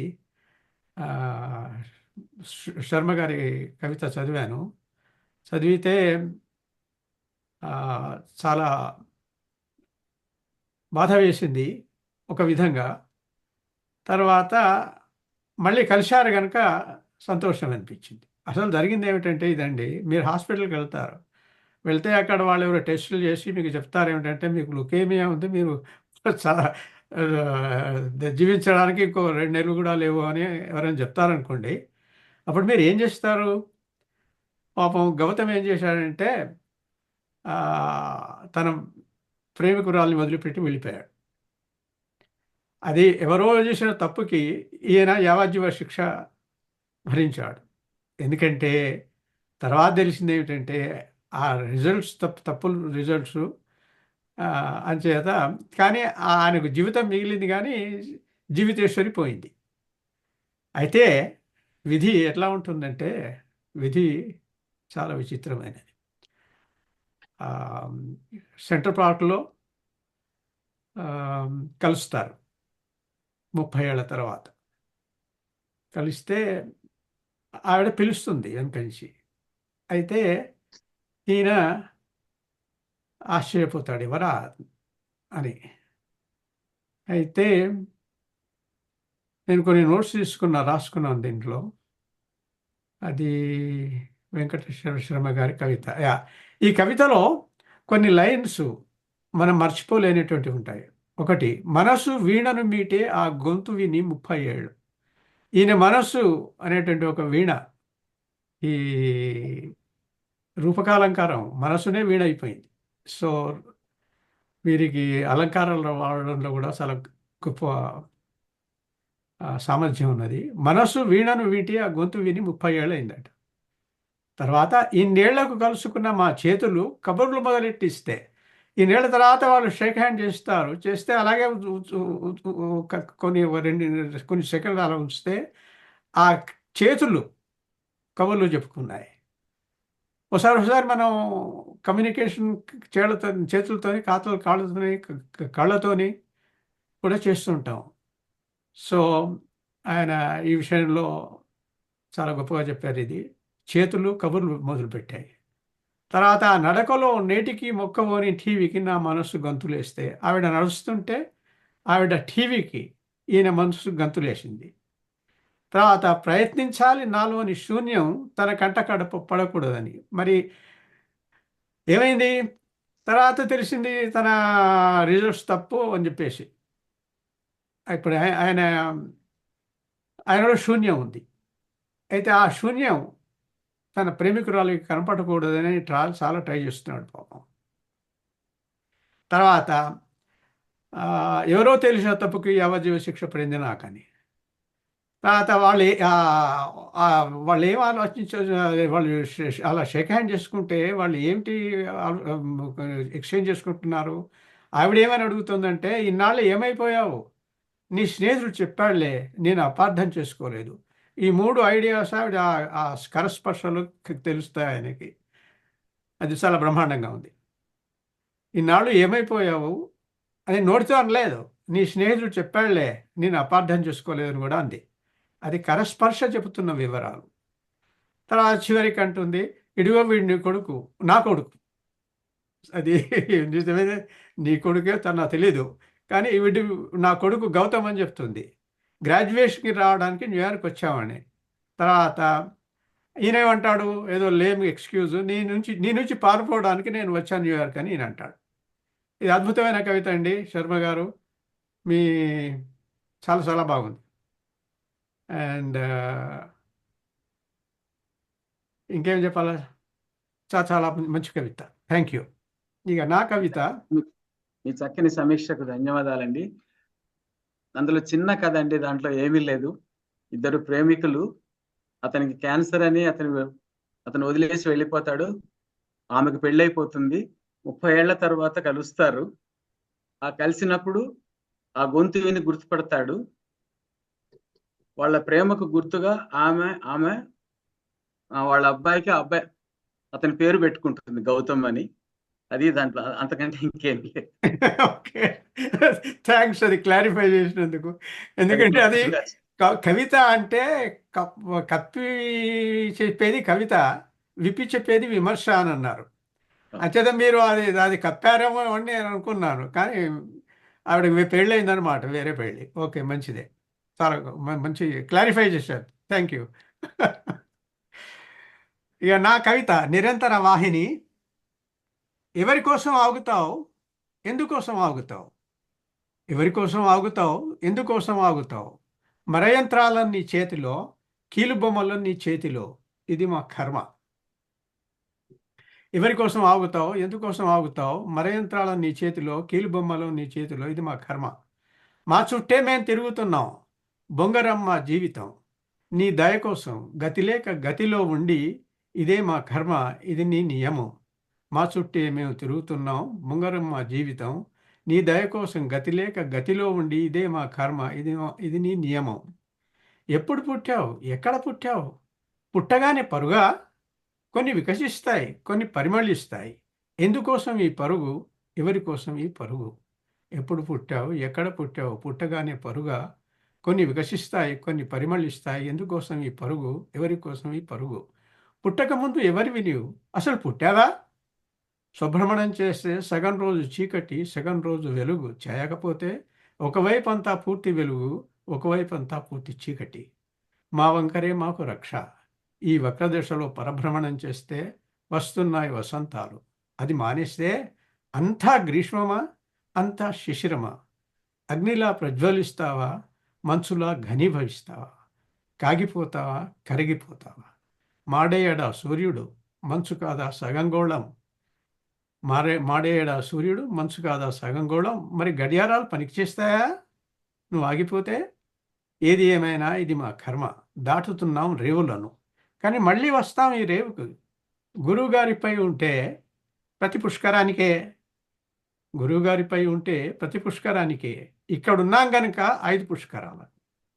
వృద్ధాప్యంలో బ్రతికి ఉంటే ఈ చక్రవాహినిలో, ఈ వాహినిలో ఒక రేవు, ఈ చక్రవాహినిలో ఒక రేవు. ఈ చక్రవాహినిలో వచ్చాం కదా పాపపు రేవుకి, కోపపు రేవికి. ఇంకా ఏమవుతాం, ఆగితే అంతా కథం. పద ఇంకో రేవుకి. ఇదండి నా కవిత. తర్వాత నేను ఒక చిన్న అనౌన్స్మెంట్ చేయాలి మీకు. ఆ అనౌన్స్మెంట్ ఏమిటంటే, ఈ నవంబర్లో ఉత్తమ కవిత ఏది అనేటువంటిది నిర్ణయిద్దామని. ఆ ఉత్తమ కవితకి పురస్కారం ఇవ్వాలని. అయితే నేనేం చేస్తానంటే, అందరి కవితలను ఒక ఫైల్లో పెట్టి మీకు అందరికీ పంపిస్తాను. అవి చదివి దాంట్లో ఉత్తమ కవిత ఏమిటో నాకు రాయండి. రాయిస్తే ఆ ఓట్లను బట్టి ఎవరి ఉత్తమ కవిత మనం నిర్ణయిద్దాం. విన్నారా? అర్థమైంది కదా నేను చెప్పింది? ఈ కవితలన్నింటినీ ఒక ఫైల్లో పెట్టి మీకు పంపిస్తాను. వాటిని చదివి వాటిలో ఉత్తమ కవిత ఏదో నాకు ఒక వారం రోజుల్లో చెప్తే వారికి బహుమతి ఇస్తాను. ఓకే అండి, సరేనా? మా కవితలు మినహా మీ కవిత అంటే మీరు ఓట్ చేసుకోకుండా ఉంటే బాగుంటుంది. జెంటిల్ లేడీ వాళ్ళే మీకు ఓట్ చేసుకోకండి. ఓకే, ఇంకా ఎవరైనా రిమార్కులు చేస్తారా? లేకపోతే మనం ఫినిష్ చేద్దాం ప్రోగ్రామ్. నా కవితకి స్పందన రాలేదు. మరి ఆయన ఆయన ఉన్నారు కదా ఇంకా ఆయన అంటే ఆయన కొత్త కదా తెలిసి అనుకుంటున్నాను. నేను కొత్త నాకు అంటే నేను ఫస్ట్ టైం చూసానేమో ఈ గ్రూప్ ఈ వేదికలో అనుకుంటున్నా. ఆయన వచ్చారు, ఇంతకుముందు వచ్చారు. సరే కథా వేదిక అంటే మీదకి వచ్చారు. నాకు తెలియదు. ఆయన సెకండ్ నా సాహితీ యాత్ర ప్రసంగం చేశారండి ఆయన. నా సాహితీ యాత్ర ప్రసంగం చేశారు. తర్వాత ఆయనకు సెకండ్ ప్రైజ్ వచ్చింది కథల్లో. అదే విన్నానండి, అదే చూసాను. కవితా వేదిక అతను కంగారు పడి అతని ముందు చదివిస్తారమ్మా. అందుకే నాది నేనే చెప్దాం అనుకుంటున్నానండి. అంటే అది ఎంతవరకు టచ్ అయిందో తెలియాలి కదా నాకు. చెప్పండి. అంటే అది ఇప్పుడు పిల్లల్ని ఏదో చదివించి ఎక్కడికో పంపించేయాలని ఆరాటలు తల్లిదండ్రులు వాళ్ళని బాగా రుద్ది చదివించి దూరదేశాలకు పంపించటం, దూరదేశాలు కాకపోయినా ఇక్కడైనా వేరే ప్రాంతాలకు పంపించడం చేస్తున్నారు కదా. అలా చేసిన తర్వాత వాళ్ళు సమయాభావం లేకపోవటం కారణంగా వాళ్ళు మన దగ్గర రాలేకపోవటం, ఒంటరిగా ఉండడం, ఇలా వృద్ధాప్యంలో సమస్యలు ఎదుర్కొంటున్నారు. అప్పుడు ఏమవుతుందంటే ఆ పిల్లలు తిట్టుకుంటున్నారు. పిల్లల్ని ఎందుకు తిట్టుకోవాలి? అసలు వాళ్ళకి బాటేసింది మనం కదా. వాళ్ళని వాళ్ళు చదవమని ప్రోత్సహించింది మనం, వాళ్ళు ఎంకరేజ్ చేసి మనం. ఇప్పుడు వాళ్ళు వెళ్ళిపోయారని మనం ఇప్పుడు అనేటువంటి ఉద్దేశంతో అలా కొంతమంది బాధపడటం నేను చూసా. ఒక రకంగా నేను కూడా ఇప్పుడు ఆవకకు చెందిన దాన్నే, కానీ నేను నిజానికి ఒంటరితనాన్ని ఎదుర్కోవట్లా. కారణం ఏంటంటే అనుక్షణం మా పిల్లలు వీడియో కాల్లో నన్ను సంప్రదిస్తూ ఉంటారు. ప్రతిదీ నాతో లైవ్ లో ఉన్నట్టే ఉంటుంది నాకు. అంటే నేను దాన్ని హర్షిస్తున్నానా అంటే అలా వాళ్ళ జీవితం అలా రాస్తుంది, నేను దాన్ని కూడా మార్చలేను. అందుకని నేను అహం బ్రహ్మస్మి అని ఎందుకు పెట్టానంటే దాని శీర్షిక అసలు అహం బ్రహ్మస్మి, బ్రహ్మ అంటే బ్రహ్మమే నేను అయ్యున్నాను అని కదా అహం బ్రహ్మస్మి అంటే. నేనే బ్రహ్మని అయినప్పుడు అన్ని నాలోనే ఉంటే పిల్లలు ఎక్కడో ఉన్నారని ఎందుకు ఫీల్ అవ్వాలి? వాళ్ళు నాలోనే ఉన్నారు, మనతోనే ఉన్నారు అనుకుంటే మనము హ్యాపీగా ఉంటాం, వాళ్ళు హ్యాపీగా ఉంటారు. వాళ్ళు ఒక ఉన్నత స్థితిలో ఉంటారు. వాళ్ళు మన ఎదురుకుండా కూర్చుని తినడానికి లేకుండా అలో లక్ష్మణాన్ని ఏడుస్తే మనం ఏం చేయలేం కదా. అప్పుడు మనమే తిట్టుకుంటాం, అరే నువ్వేంటి పక్కవాడు చదివాడు, నువ్వు చదవలేదు, నువ్వు ఇంట్లో కొంపలో పడి ఉన్నావు, నాకు భారం అయ్యావని చెప్పి. అందుకని ఎవరికి వాళ్ళే ఇప్పుడు ప్రతి వాళ్ళు పిల్లలు తిట్టుకోవటం ఎక్కువైపోతుంది అనమాట సమాజంలో. తల్లిదండ్రులు చూడట్లేదు. ఎందుకు చూడట్లేదు? వాళ్ళు పక్షులు చూస్తున్నాయి, జంతువులు చూస్తున్నాయి, మరి మనం ఎందుకు చూడము? వాళ్ళకి ప్రేమ ఉంటుంది కానీ పరిస్థితుల ప్రభావం అనేటువంటి, అంటే అందరికి నచ్చకపోవచ్చేమో ఈ సందేశం రావాలన్న ఉద్దేశంతో ఈ కవిత రాశాను అనమాట. సందేశం చాలా బాగుంది. కాకపోతే శంకరాచార్యులు వారి లోకి వెళ్ళిపోయారు, వేదాంతంలోకి వెళ్ళారు మీరు. అదే స్వయంకృత అపరాధము అలాంటిది ఏదైనా పెడితే బాగా రీచ్ అయ్యేదేమో అయ్యేది అనుకుంటా.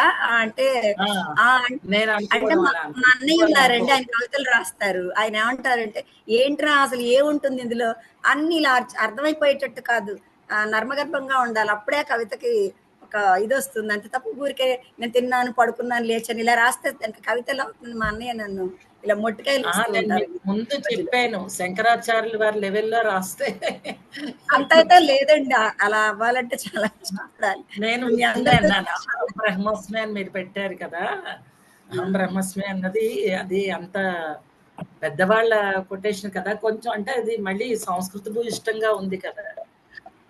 మన తెలుగులో మనకి చక్కగా చెవులకు సోకేటట్టు మంచి ఇది పెట్టినట్టు ఇంతకు మునిపంతా అలా పెట్టారు. నేను అనుకున్నాను అది సమీక్ష చేయలేదు, చెప్తే బాగుండు అనుకున్నాను, కానీ మళ్ళీ పరాధికారం పైన వేసుకున్నట్లు. అయ్యో అదే ఉందండి, ఒకసారి నేను కూడా మిస్ అవ్వచ్చు, అది మనం అనడానికి లేదు. ఒకవేళ ఉంటారు బహుశా.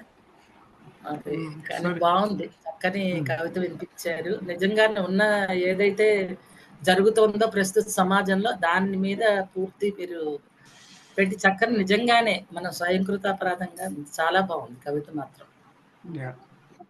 అలా చాలా ధన్యవాదాలు. అహం బ్రహ్మాస్మి సైంటిఫిక్ మీనింగ్ కూడా ఉందండి. కెమిస్ట్రీలో అంటే ఆటమ్స్లో మీకు మీలో ఉన్న ఆటమ్స్ నాలో ఉన్నాయి, నాలో ఉన్న ఆటమ్స్ వేరే వాళ్ళలో ఉన్నాయి, దాంట్లో పరమాత్మలో కూడా సేమ్ ఆటమ్స్ ఉన్నాయి. బాబు ఇది ఇంకా కఠినమైన సబ్జెక్ట్ బాబు. శంకరాచార్యులు వారి నోటి నుండి విన్నది ఏదో కొంత పెద్దల వల్ల తెలుసుకున్నాం, కానీ ఇప్పుడు మీరు పూర్తిగా భౌతిక శాస్త్రంలోకి వెళ్ళిపోయారంటే అది ఏదో ఒకటి మరి సైన్స్. శంకరాచార్య గొప్ప సైంటిస్టు. అది ఆయన కొన్ని శ్లోకాలు సౌందర్య లహరిలో సైన్స్ చూపిస్తాయి. ఇంతకీ నేను ఆ ఫైల్స్ పంపిస్తాను మీకు. ఆ ఫైలు ఒక ఫైలు మీరు వారం రోజులు అది చదివి ఎవరిది గొప్ప కవిత చెప్పండి. ఉత్తమ కవిత నవంబర్లో ఉత్తమ కవిత. ఓకే అండి.